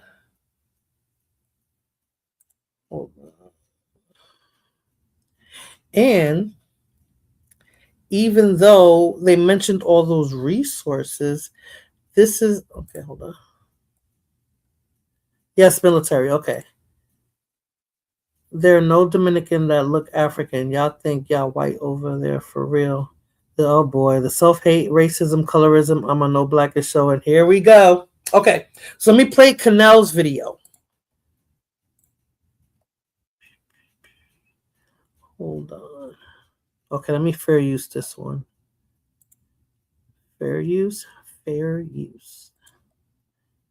All right. Where's Canel? En primer lugar, reconocemos que puede haber una agresión a Cuba. Y hemos desatado un plan de preparación para elevar la disposición para la defensa de nuestro pueblo en interés de la guerra de todo el pueblo, que es nuestra concepción de defensa, y que es una concepción defensiva, no agresiva. Y es defender al país con la participación y la preparación de todo el pueblo en la defensa. En primer lugar, reconocemos que puede haber una agresión a Cuba. My bad, I keep doing it. I forgot that I gotta download videos that are not in Spanish. But he's basically said that they're going to defend their country. So they're not going to be the aggressors. They're going to be the ones defending themselves. So if the United States attempts to make an attack, they will be prepared or ready to defend themselves. There we go. All Dominicans are multiracial, not African or European. The caption should be in English, not exactly. I guess it's the site that I was on, Blood Moon. Do Cubans have energy to fight anyone? That's what I'm saying. Like, I mean, I haven't been there, so I don't know what they got. You know, when we see videos like the video that I don't know if you sent it to me, Blood Moon, but I know we discussed it about how they were they had the apagón when it was dark at night there, and the people ran out on the streets and were protesting. They were trying to say that they showed it to us like they were protesting the embargo and the fact that they don't have any electricity and any lights or anything like that, or any petroleum. But there was another outlet that I saw that said that they weren't going out to the streets protesting their government. They were going out protesting the United States government. So sometimes, when I look at these videos, I don't know if they're just putting that out there for us to see. Like, are we seeing real news about real situations in real time, or we're just seeing snippets like what I do with videos? I just give snippets. So just to put out a story, but you're not really seeing the whole story. You're seeing the story the way I see it. Okay, I read that one already. Cuba would be great for tourism. Yeah, I think that they're thinking about that, of course. They have plenty of food for government workers, I'm sure. New York City is not near Cuba, so any missiles will go to the southern parts. That's what I figured. That's why I'm like, why aren't they worried about, anything even remotely close to happening there with that? Or if they're going to start a war with anybody, why wouldn't they do something that's a little bit closer? I don't know. I just think that going all the way over there, and then now they're trying to control the Strait of Hormuz. They can't do nothing with that because nobody's going to back them up. And then they're going to let Iran trade the oil that's already there. They're going to let them make money off of it. So it just seems a little crazy to me. It just seems a little crazy. Okay, Blood Moon, the majority of y'all are mixed or just light skin. Congrats. That's all over America, including U.S. Y'all not special, just self. That here we go to back and forth. Blood Moon likes this, Irby. Oh Lord. Okay, so Canal is ready to defend his country. He said he's not going to be the aggressor. He's not going to basically make the first move, but they will be ready when that attack comes. They will be ready to defend themselves. Let me see. I want to play this woman. Okay. I'm gonna fair use this too, but they're probably gonna make me. YouTube is probably gonna make me get rid of this video. But hold on. Fair use.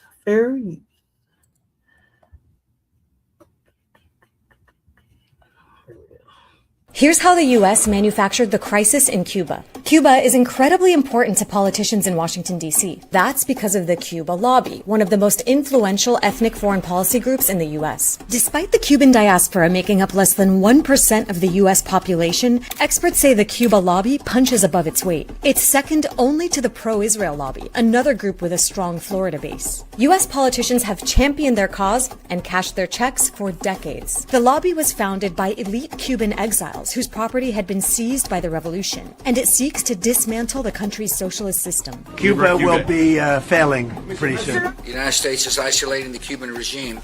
Cuba see Castro no.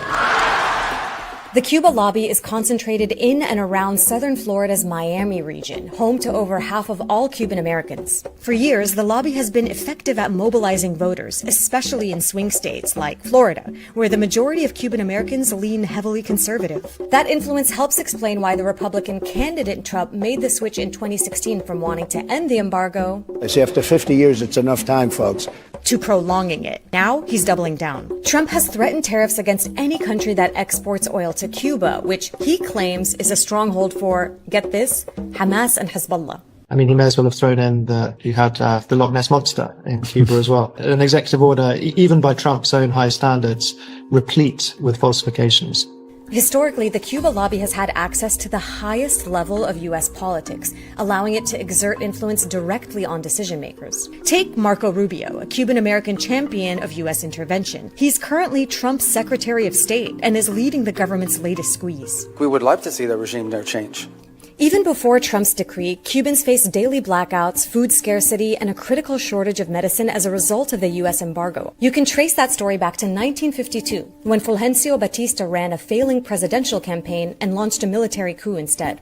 The U.S. supported Batista by recognizing his brutal and repressive government. Fidel Castro came to power in 1959 after a revolution ousted Batista. Thousands of Batista's loyalists fled the country for the U.S., and many landed just 145 kilometers away in Florida. Primarily upper class and wealthy, many of the people who first immigrated were established professionals like business leaders, doctors, and lawyers. Castro executed or jailed many Batista loyalists who remained. At that point, U.S. businesses dominated Cuba, controlling 80% of Cuban utilities and about 40% of its sugar production. Castro nationalized all of it. Here's how the U.S. manufactured the crisis in Cuba. Cuba is in... So they're saying the U.S. manufactured the crisis. That the refugees, the ones that lost their businesses and their livelihood in Cuba, are the ones that created that. And also, they lobbied for it. I don't know if that was the video where they showed that they're the hardest lobbyers there, second to the small hats. Oh boy. Oh, people, the video. You people love talking about complexion. That's not part of our conversation unless you pathetically think to fall. Since when?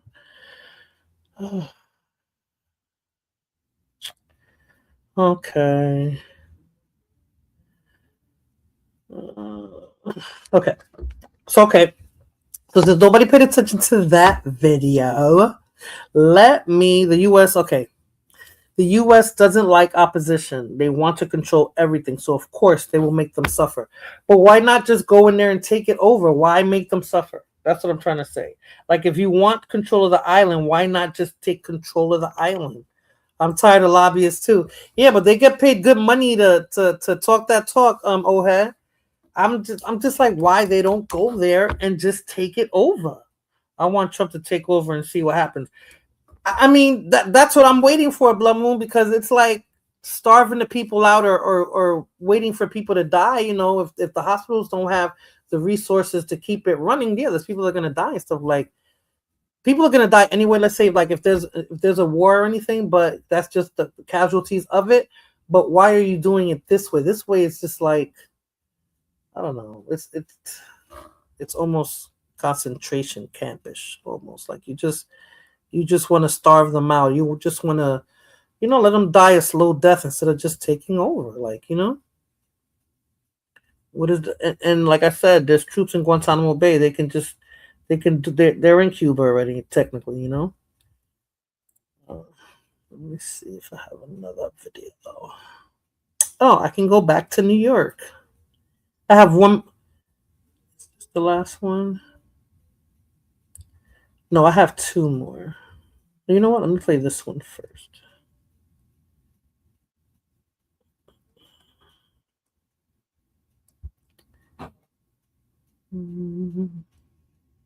Okay, yeah, let me play this one first.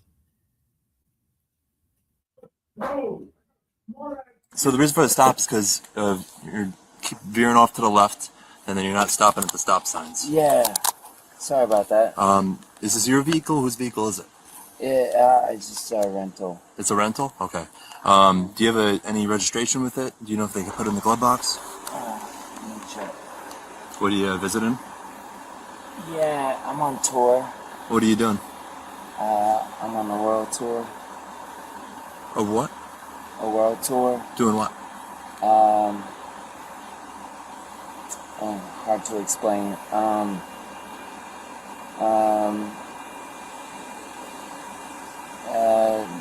World tour. I'm Justin Timberlake. What's your name? Justin Timberlake. You are Justin Timberlake? Yeah. You have a license with you? Yeah, I do. And then you're going to put your right foot in front of your left, stay just like that. Okay? You're going to be heel to toe, like this. Heel to toe. 1 1,000, 2 1,000, 3 1,000, 4 1,000, 5 1,000. Alright, that's all good. Alright. By the way, these are like really hard tests. So the way this device works, you just put your lips over it and you blow into it like you're blowing a balloon. No? Yeah. Okay. Alright. Alright, at this point, based upon the observations, you're under the arrest for suspicion of driving while intoxicated. There has to be a moment of talking. No. Not anymore. Please help me. Not anymore. Hold on. Okay. So, Hold on. this is the registration of the vehicle, just make sure it stays with the vehicle, okay? I have his phone. Yeah. Yep. Can you guys please just do me a favor? Because you loved bye bye bye or I'm like happy- sexy back. so I'm Like, happy- do me one favor. Let me ask him if he wants me to give him his phone. Yeah. I mean, This is that's- insane. So it's not going to be a long thing. I'll let you walk up real quick. Please. So the reason for the stop is because you keep veering off to the Do you guys think that that he was trying to get over, or his people were trying to get them over because he's a famous celebrity? Like, I know you guys like bye bye bye and stuff. I think that he felt funny about saying who he was because I think he wanted to use that so that he can get out of what was going on. You're not connected, Irby. Go out and come back in. You're not connected. Go back out and come back in. Do you think that's what he was trying to do, Fulana? Let me see. That was Justin.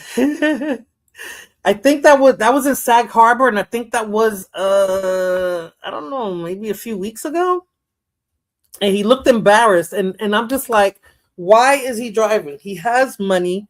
He's drunk. Why is he I think he was trying to use his privilege. But it wasn't working, Fulana. And hold on, let me see if I got one last video to bring up. Hold on a second. This is the conclusion to what happened here. Well, not the conclusion, because he was in jail, and I wasn't able to upload that video. Let me see if I can get this one. Nope. Ugh. I hate how they do this. I hope he was definitely arrested, Blood Moon, and hold on. I guess I'm not gonna be able to bring up that video. He was definitely arrested. He had to make bail, and then his attorneys came and said that they were having like a press conference outside, and he was saying how his client was not drunk. And I'm like, you clearly saw that he was drunk. I mean, the man was drunk. He didn't pass. I don't know if they gave him the breathalyzer test, but he definitely didn't pass the physical test. So it's like, come on now. And he was going to use his privilege. He was for sure going to use his privilege because he tried it there. Well, I guess with that woman tried it. And then when he got arrested too, he was, complying with them. He was like, wow, you're really going to arrest me? Like, you're really going to arrest me? I don't know. Like, I guess thank God the cops kept the body cam on. And I guess the officer, it says it's not connected, Irby. What are you doing? Let me see. Hold on. Let me try something.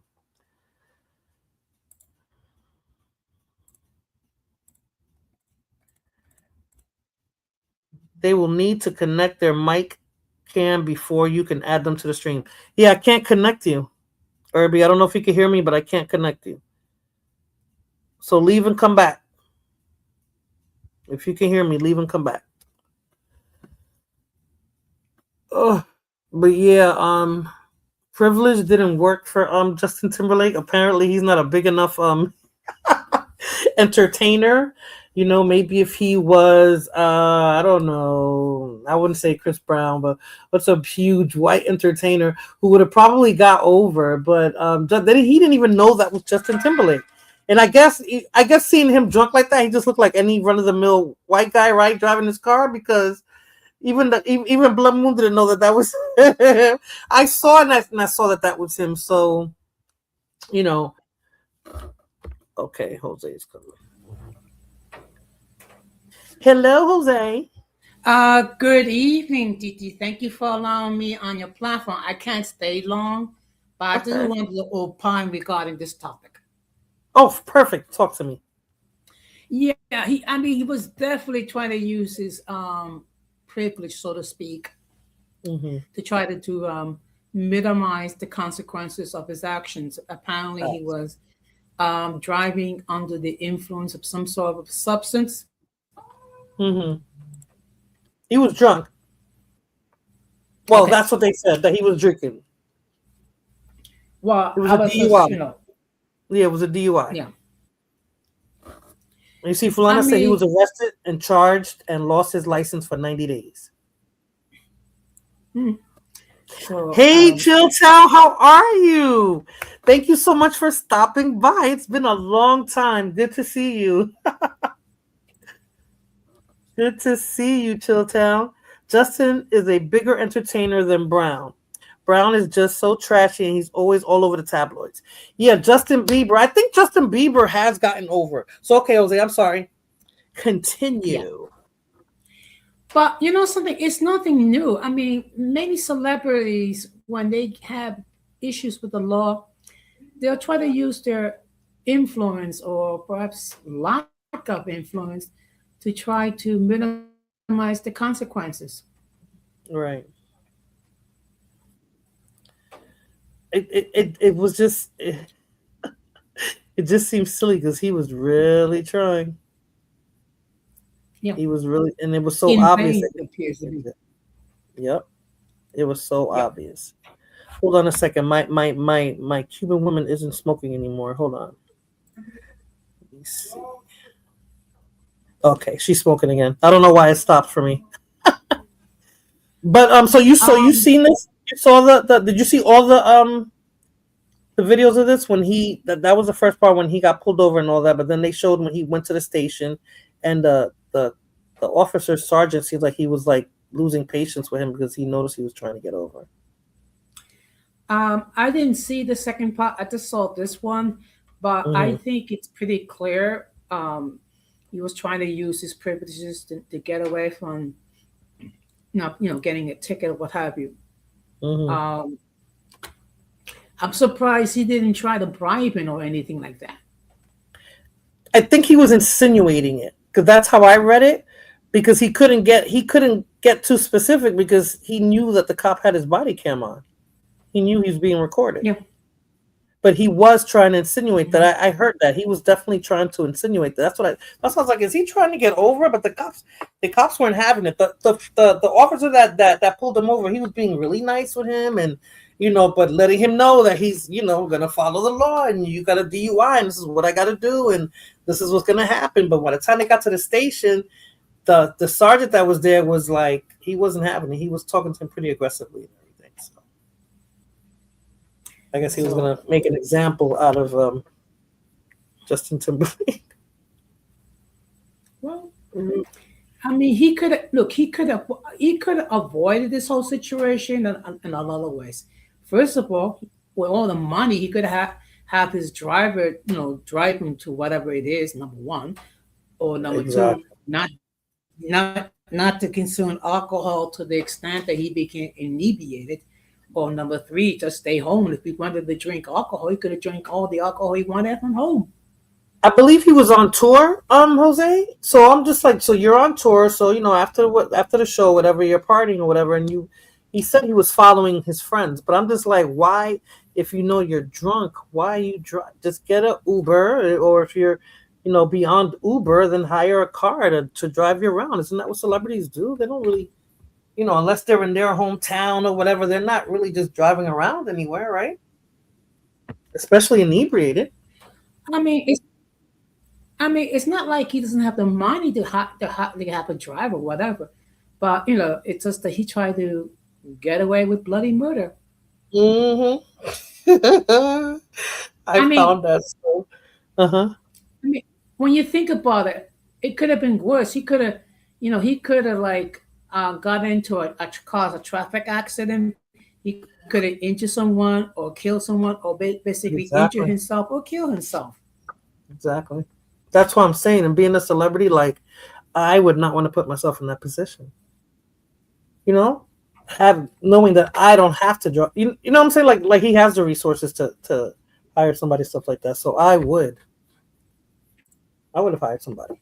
on tour and rented a car instead of a car service. Exactly. Like, you know, I don't know. These celebrities are bugging out. Anybody see Shia LaBeouf? Is that what his name is? I think he's having a mental breakdown or something. First he was in New Orleans during Mardi Gras acting a little strange, and now he's in Paris punching people out. Just walking up to people and punching them. These celebrities are, I don't know. They're doing a little too much. And you know what it is? Go ahead. You know what it is? I think what it is, once they gain success, they think they can get away with a lot of stuff. I think so. Yeah. But I don't know. I wouldn't have put myself in that position. Go ahead. Yeah, but that's the difference with us is we know better. Okay. I would think. We try to avoid situations that we could avoid. But I'm saying I got money. I don't want to drive. I would have definitely got to. I would feel more, you know, celebrity-ish, I guess. Having a driver drive me around. I don't got to get in the car and drive. I wouldn't even want to drive. Call my driver to come pick me up and take me to the store. You know, call my driver to come pick me up and take me to the bar. Call my driver and come pick me up and take me to the mall. You know, I'm not driving. And especially if I'm out on tour. I mean, he could have just had a Mercedes Benz or a Ferrari or whatever, and just hired a chauffeur. Yep, that's what they do. That's exactly what they do. I don't know. I don't understand the mindset behind that. But I have one last video to show, and this happens to be in New York City, Jose. So if you have a few more minutes, so you can give me your opinion on this video and the chat as well. Because people are out of control. One more video. I think this is less than a minute. 1 second. Here we go. Pull the fuck out of here. All right, get out. Yeah, fucking East Indian faggot. I'm going to the next train station. Pull it out now. Yeah. Hold your teeth. Pull it out now. Pull it out now. Get pull it. Pull it. Get back. Watch me defend myself. Get back. Pull it. Pull it. Yeah, pull it. Pull it, nigga. Pull it. Pull it. You fucking East Indian faggot. Keep it moving. Pull it. I'm going to the next train station. Stop coming. Pull it. Keep it moving. Pull it. Pull it. I'll light your ass up. Yeah? Yeah, pull it. Pull it, nigga. Pull it. I'll light your ass up. Pull it. Yeah, pull it. Pull it. Pull it. Yeah, pull it out. Yeah, pull it. I don't got nothing. Pull it. Yeah, pull it. I don't got nothing. Pull it. I don't got nothing. Pull it. Pull it, nigga. Shoot it, nigga. Shoot me. Shoot me, nigga. Shoot me. Shoot me, nigga.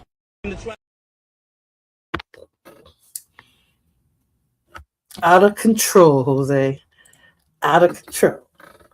What, is he upset because the mayor, because of the mayor that you guys have now, and now he doesn't want to see cops that look like that either? Like, you know, I don't know. You know what it is, Irby, and I don't think that all cops are punks. I think that, like, in New York City now, all cops are people of color now. The majority, they're no longer white, so it's like, I don't know if they have more patience now and they're tolerating more, or are they really just all punks right now? What do you think, Jose? If I can just opine, being down from New York, I think that what's the situation is that with the NYPD, that they're being trained so much as far as diversity and de-escalating and things of that nature, that allows situations like this to occur. Obviously, this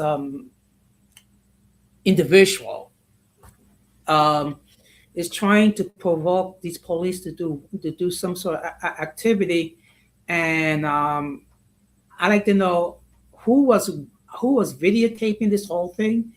Look, none of us with an ounce of intelligence would try to provoke law enforcement. Particularly, it looked like there was like at least 3 cops there, and I'm by my lonesome. And he's holding up to a poster.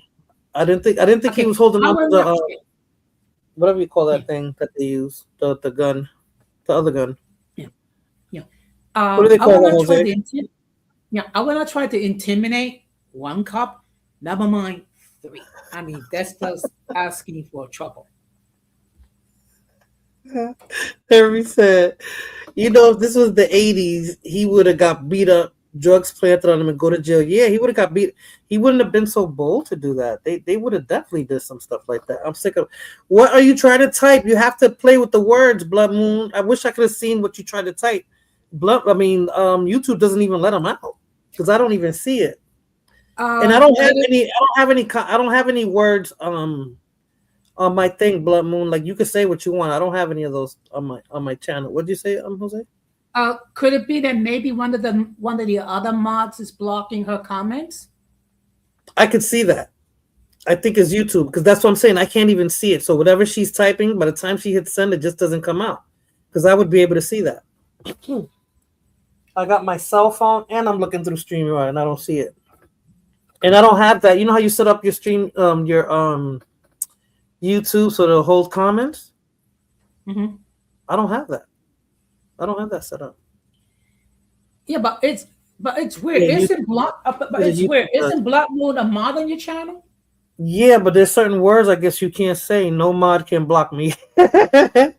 It's certain words you can't say. Like, and I don't know what she's trying to say. I don't know because I would be able to see it. And if a mod blocks her, I can see that too. Maybe it's some sort of a computer glitch.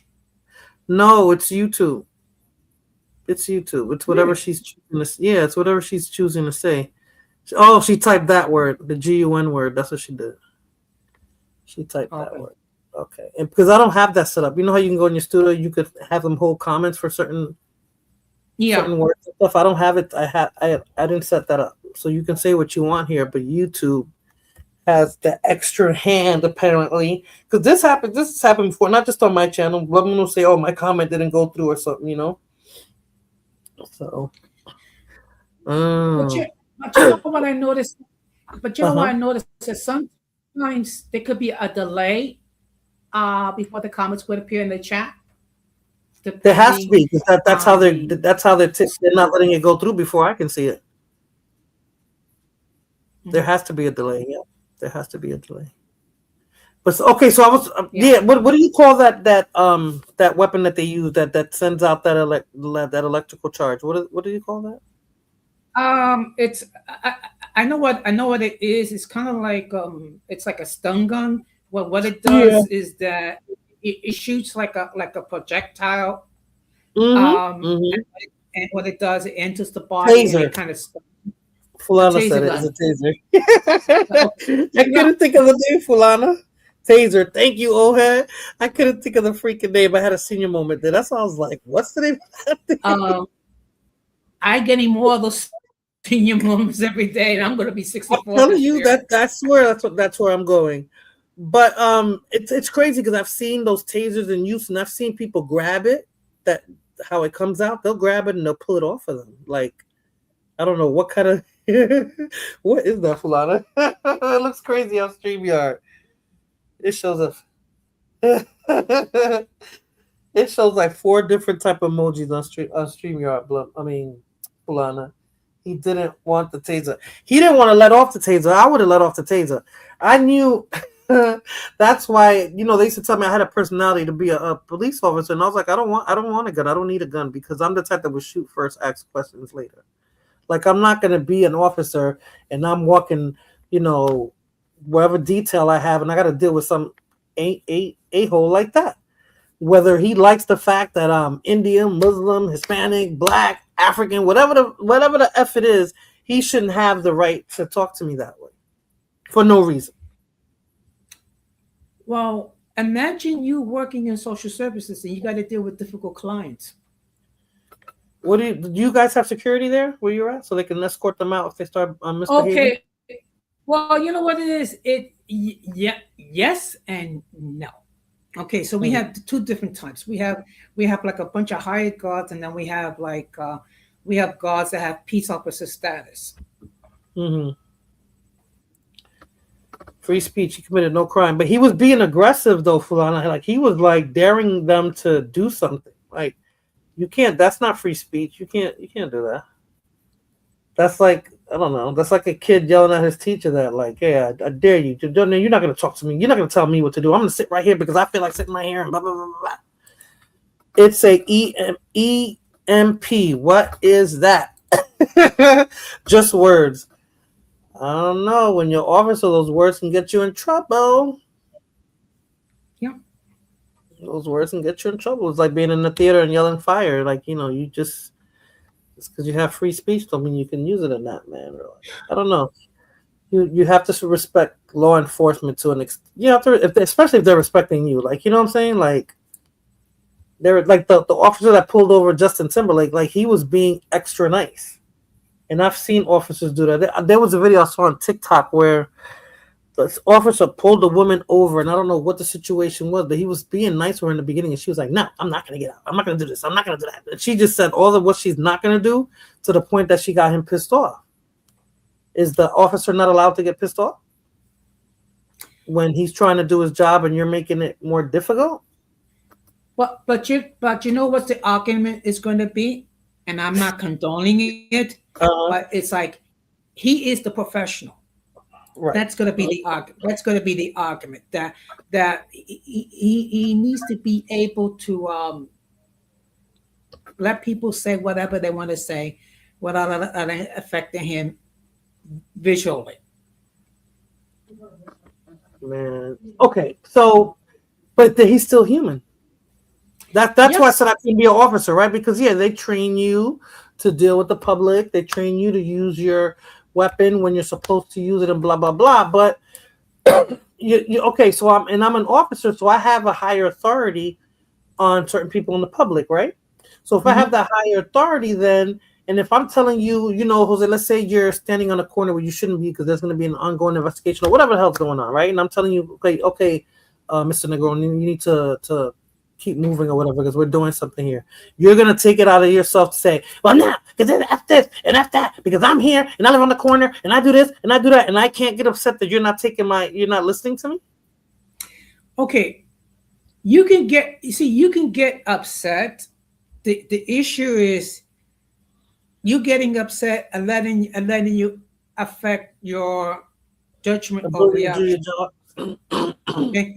Because look, you cannot control what other people say. You can only control what's going to be your response.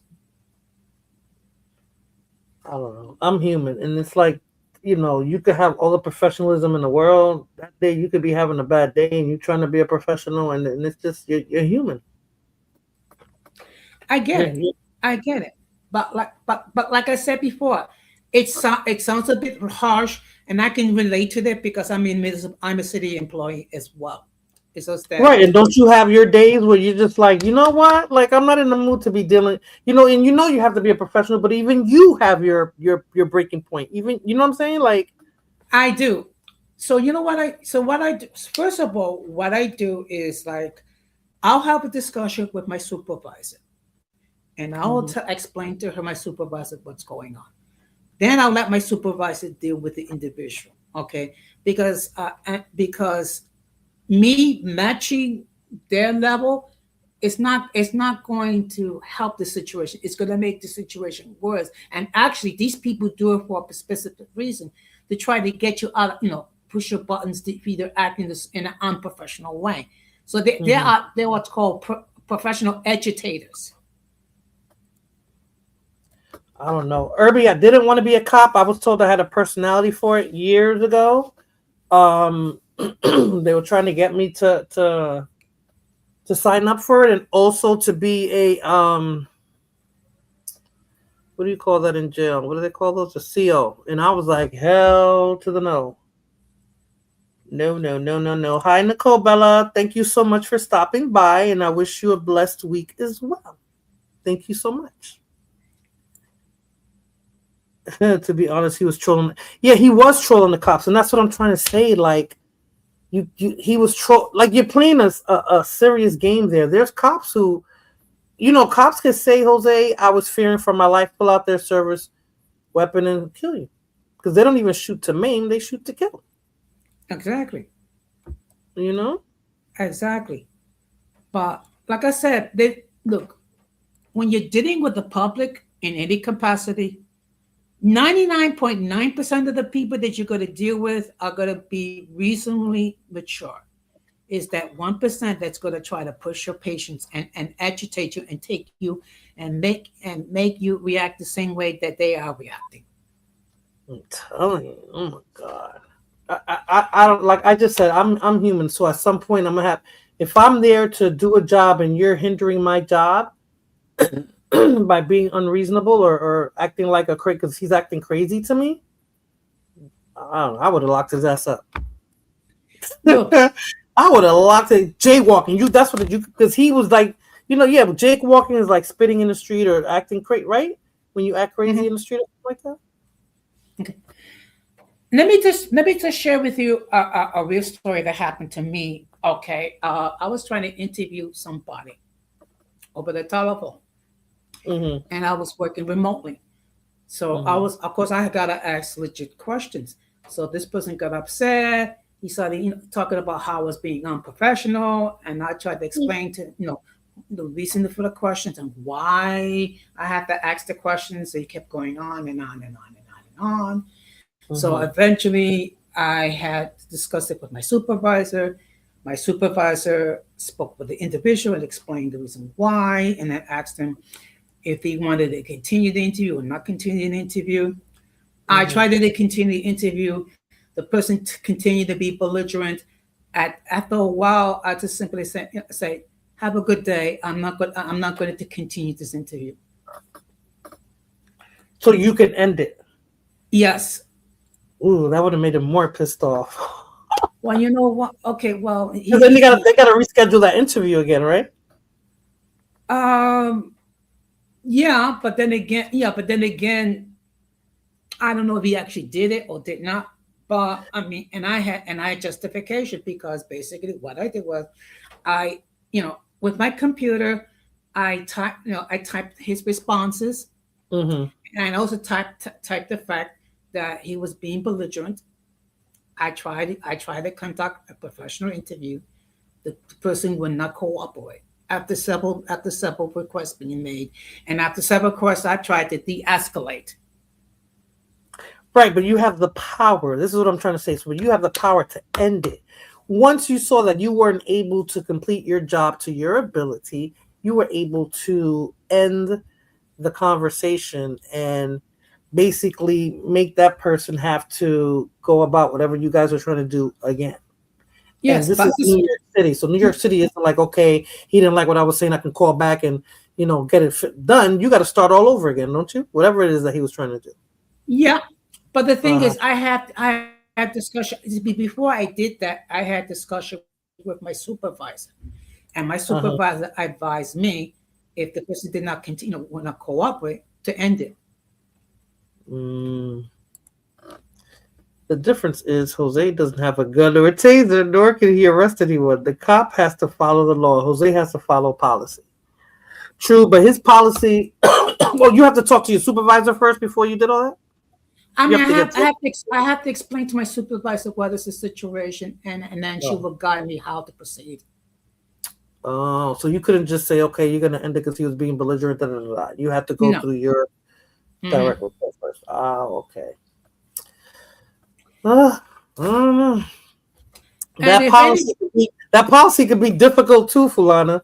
I remember when I had direct reports, and it was just like, sometimes I had to, before I wanted to say something a certain way, I have to think about how I'm going to say it and make sure I'm not using any words that can get me in HR, oh my God. People will push your buttons, yo. People will push your buttons. Yeah. Not cool. And look, this has been my personal experience working as a municipal employee. That 99% of the people that I'm going to deal with, I'm not going to have that problem. I'm going to ask my questions. I'm going to ask that they provide the information they need, and then I'm going to make my assessment accordingly. It is that 1% that you have to be mindful. You have to maintain your composure, and just don't let that person to go down to their level. Right. I don't know. Sometimes it gets hard. Like I even do that on a regular basis, right? If I go outside, hold on a second, please. You know, I'm having a good day, I get dressed, I go out. I'm in good spirits, I'm in a good mood, and there's always somebody there to try to F it up. You know, and I'm like, dang. Yeah, then you gotta think about it, right, Jose? Like, you know, all right, am I going to entertain that and, you know, match that energy, or am I just gonna ignore it and walk away? And I hate that when you are in good spirits and you're emitting positive energy and you're trying to go about your way that day, that it's just people that just are miserable and just want to ruin it for you. But you know what? You're in a professional setting, it's even harder. But go ahead. But you know what? There's Titi. There is a saying: hurt people hurt people. You have people that have whatever issues that have never been resolved. They don't know how to resolve it. So the only way they can feel good is to seek confrontation. Again, you cannot control what other people say. You can only control what's going to be your response. I have dealt with that, not just only here on social media, but I also dealt with that in my professional career and my personal life. But it's like, okay, so, there are people out there like that. Hurt people, right?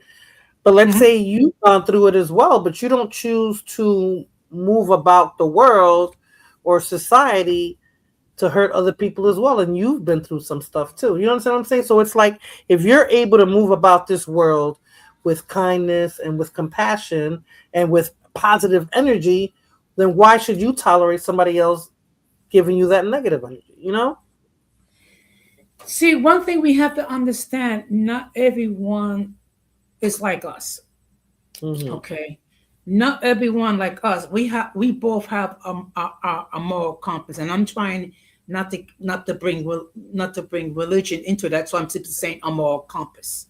Right. Both of us have a set of values that we were given from our parents or our grandparents or whoever was a parental figure in our lives. Right. And we hold on to that, particularly when we're going through difficult moments.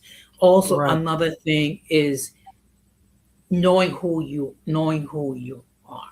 Okay, if you know who you are as an individual, there's not a lot that can take you out of your comfort character. Right. Yes. True. That makes sense. That actually makes sense. Oh, Jose, it's 10:30. I wish I didn't have to work tomorrow. I know. Well, the good thing is tomorrow I work remotely, so I get to stay in my apartment. I work remotely, period, but it's like it's still hard. It's made it harder. Like I was like, I moved faster and I was able to get it together when I have to go into the office. Now it's harder to just get up, take a shower, brush my teeth, comb my hair, put on my clothes, boop, to sit right in front of that chair, Yeah, Irby, it's like my mind goes into that because yesterday I wasn't thinking about that, but my mind is like, okay, you got 8 hours of sleep left. 8 hours of my brain is already doing the countdown, Well, imagine when you get to be my age. So, But you seem like you're able to do it because you go live often. You don't go live super late, but you go live often, and you still do your thing. I don't know. I don't know. For me, it's getting harder. Like, I feel like I'm ready for retirement now, and I still got a ways to go. I know, but you see, but remember, you're also working, and you're also a parent. So that's good. Oh, my kid is legal now. He's of legal age now. Not saying that I don't worry. But it's not the same like when he was a child. Yeah, and in all fairness, yes, I go on more often. But if you notice, I really get past 2 hours. That's right. You're right, and that's what I want to try to do. But I'm almost at 2 hours and 25 minutes. But I said I wasn't going to stay on too long. But I did want to go live today because I didn't go live yesterday.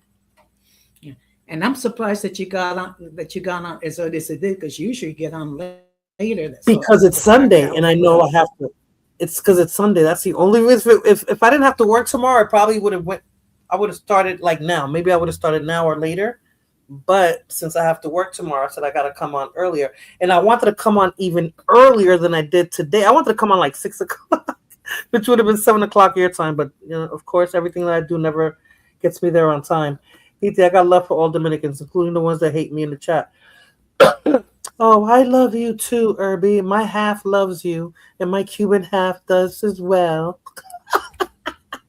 You stupid. Where's Blood Moon? I don't know the comments that I don't know what she's commenting that YouTube is not allowing, because I know I have to, when I type in certain words, I use asterisks and things like that just so it doesn't look like the word that I'm using.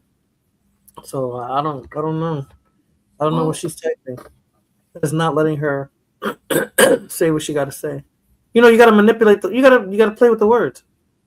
Yeah. Or try to use words that are similar. Yeah, but I use like asterisks. Like if I'm trying to write asshole, I'll put like, you know, asterisk SS or, you know, A asterisk asterisk. Like I don't know. I try to switch it up. Well, I use more colorful language, like the circus or a bunch of clowns. Right. But that's just me. Yeah, excuse me. Ooh, excuse me. We all have our ways of yeah, like something like that or something. So I don't know, but she was trying to type. That's not letting her type it. But Jose, I thank you so much for joining the panel and giving me providing your opinions on these Justin Timberlake and the cops, the poor cops. And you know what else it does? I mean, what else, Jose, though? The law enforcement now in New York City is not like intimidating. They don't move with confidence and control, if that's the proper word to say. Right? I think what it is that now they're living in the day age. Every time they do anything, even if they're in the performance of their duty, they're always going to be second guessed by either the Civilian Complaint Review Board or some organization, which makes it kind of hard for them, you know, for a police officer to act, because they actually have to deal with life and death situations. So, I mean, think about it. If you were a police officer and you have to make a decision, and that decision could either, you know, make it that you return home or cost you your life. I mean, that's a lot of pressure to put on police officers. And then if they feel like they're not getting the support that they're getting from the mayor, it makes their job even harder.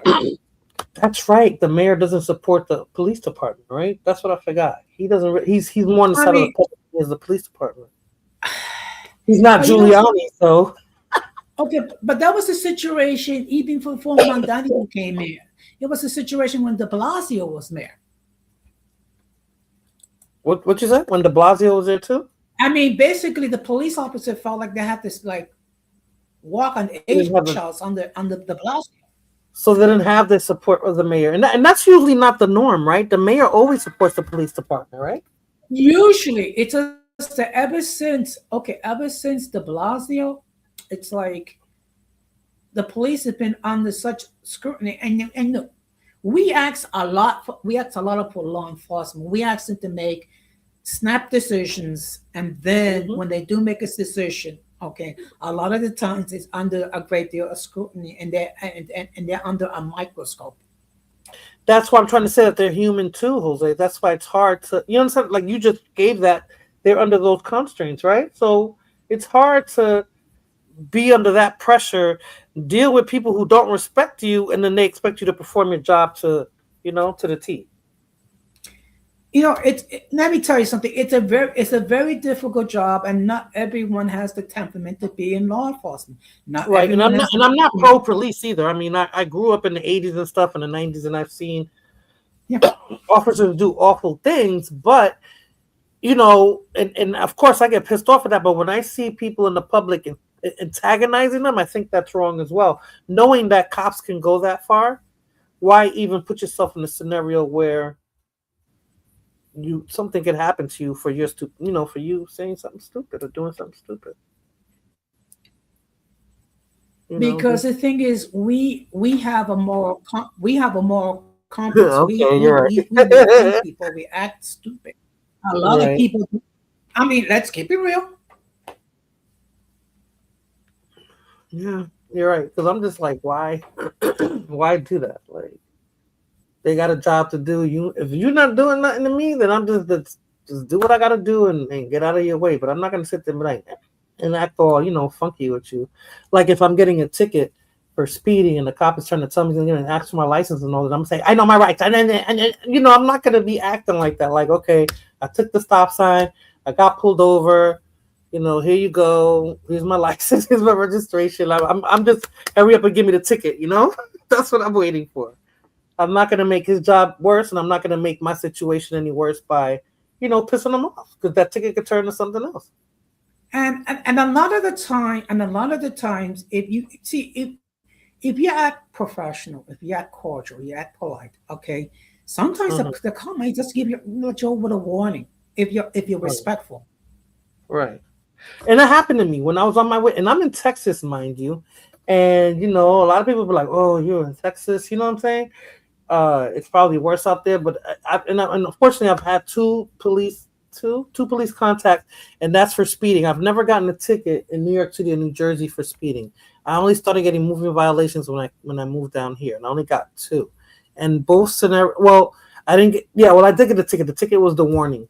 I was on my way to work, and I didn't really stop the stop sign because I knew I was going to be late, and I was trying to get to work. And he pulled me over, and I was telling him, I'm on my way to work, blah, blah, blah. I gave him the my license and my registration. He saw that I didn't have anything going on with that. He said, "All right, I'm going to give you a warning." And he let me go. No ticket. The first time I got a ticket, but I went over the speed limit during school, and I have those stupid flashing lights. And when I got to work, and the tickets out here, Jose, they don't even tell you how much the ticket is. You have to go to the precinct to pay for it. And when I got to work, and I was like, "Oh man, I got a ticket and there's no price on it." And it's like, "Oh, where did you get the ticket at?" I said, "I dropped my son off at school." And they was like, "Oh, what, in the school zone?" I said, "Yeah." They was like, "Oh, that's gonna be a couple $100." I was like, $200? Yeah, it was like, "Yeah, it could be up to $500 for speeding in the school zone." But he was super polite. Ma'am this, ma'am that. He was in his Chips motorcycle. I remember the show Chips, Jose, when Eric Estrada would be there to pull you over. Yes. Partner. It was a scenario like that, He was super polite, gave me my ticket, "Have a nice day, ma'am," and I got to work, and they told me that ticket could be $200. I was like, Jesus. But I said all that to say that I'm polite, but just give me my shit on my way. You see, that's the problem. It should be balanced. Police should do job respectfully, and people exactly. That's what I'm saying. The cops should respect the public, of course. And then the public should respect them back. I've seen scenarios where cops, OD'd and did horrible things, and I'm not talking about those kind of officers. I'm talking about the ones that are actually trying to do their job, trying to be polite because they know they're serving the public, and then you're giving them a hard time. Yeah. I remember years ago when I was doing field visits. I did a field visit with a supervisor. We were visiting a client's home, and then something out of left field, my supervisor gets into an argument with the client in the client's home. So I have to de-escalate the situation. And I say to her, "Look, we're not here to cause any trouble. We understand that this is a difficult time for you. We're just trying to help you with this part of your application process." So I was able to de-escalate things, and I was able to calm the client down. Luckily, your job is like even CPS. You got to do home visits too? Like you go or interviews or whatever you call it? Yeah, this was okay. This was like years ago. Oh, okay. You guys don't do that anymore? It's different. I would not want to be in somebody's house. The point is, Okay, but I have done it before, and then there been times I visited clients' home alone. It's just that first of all, you have to be mindful of your environment, and you also have to be Yes. mindful of your demeanor. Yes. Mm-mm-mm. Oh no. Smoke cigars? Nope. I don't think I ever even tried one, Irby. I only smoked cigarettes and I gave those up. But cigars? Ugh. I don't even like the smell of cigars. Did you actually did this image yourself? Yeah, I did that. I was playing with this AI app, and I took a picture, and I was able to make it do that. Okay, cool. Yeah, I've been playing with a couple of apps, Jose. There's so much out there. It takes a lot of your time, but yeah, I was able to do it with that picture. I did something with a couple of my own personal pictures that I'm gonna put up soon, and it makes it gives it movement, like a GIF, I guess. Well, the good news is, with each passing day brings me one day closer to retirement. Good for you. Good for you. I'm not there yet to get that excited. You will get there. You will get there eventually. God willing, yes. God willing, yes. But Jose, I want to thank you again. I'm going to end it because now it is 10:44. Yeah, so I'm going to end it at 1:45. Yeah, well, thank you very much. Thank you for joining the panel. Thank you for providing your opinion. Okay. Well, thank you for having me. Have a good night and a good week. You too. You too. Thank you, Jose. Have a good night. Bye-bye. Yes, Irby, it's bedtime. If you are tall and skinny, Titi, would you be a good fit for a cop? I consider myself tall, but I'm not skinny now, and I'm old, Irby, when I was in my 20s. But cops, I don't think it was on paper, but there used to be a criteria for cops. And like when I first moved to the Bronx, and my mother used to always say that cops, they were all Irish and they were 6 feet and better, and they were very serious about their jobs. And she said they never used their guns, they used their billy clubs, So I don't know. And now it seems like that the criteria is not there for police officers. Anybody could be a cop now. And I think you even need a degree now. I think that's New York. I don't know if you need a degree now. But that was like a degree, but it is what it is. But yeah, Irby, so I want to thank everyone for stopping by and taking this time out to be with me to play my videos and provide your opinions on them. And hopefully in Italian. Most of them at first were like, I don't know, when I was growing up, I saw Irish. Italians were the Irish and Italians were the firefighters when I was growing up. But the cops are the ones that they were mostly Irish. I don't even think I saw any black cops. There might have been one or two, but the majority of them were Irish. Italians were firefighters and mobsters. Let me stop generalizing them, but yeah, they I didn't see them as officers too much. Not in the Bronx. But again, thank you so much, everyone, for stopping by.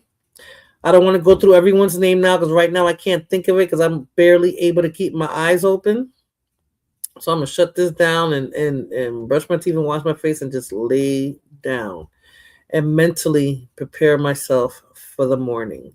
Don't laugh at me, Irby. But thank you for stopping by, Irby, and find out I don't know what was going on with your phone because it kept saying I couldn't let you on the panel, and I wanted to let you on the panel. But good night, everybody. Thank you for stopping by, and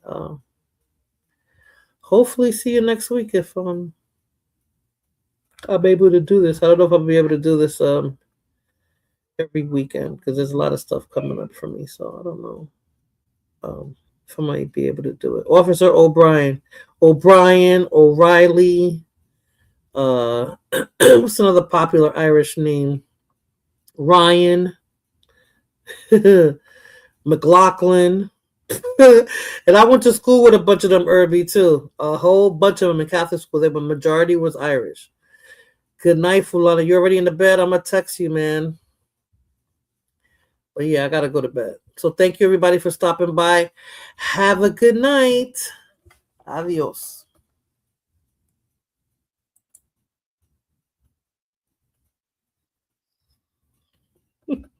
Blood Moon, you special.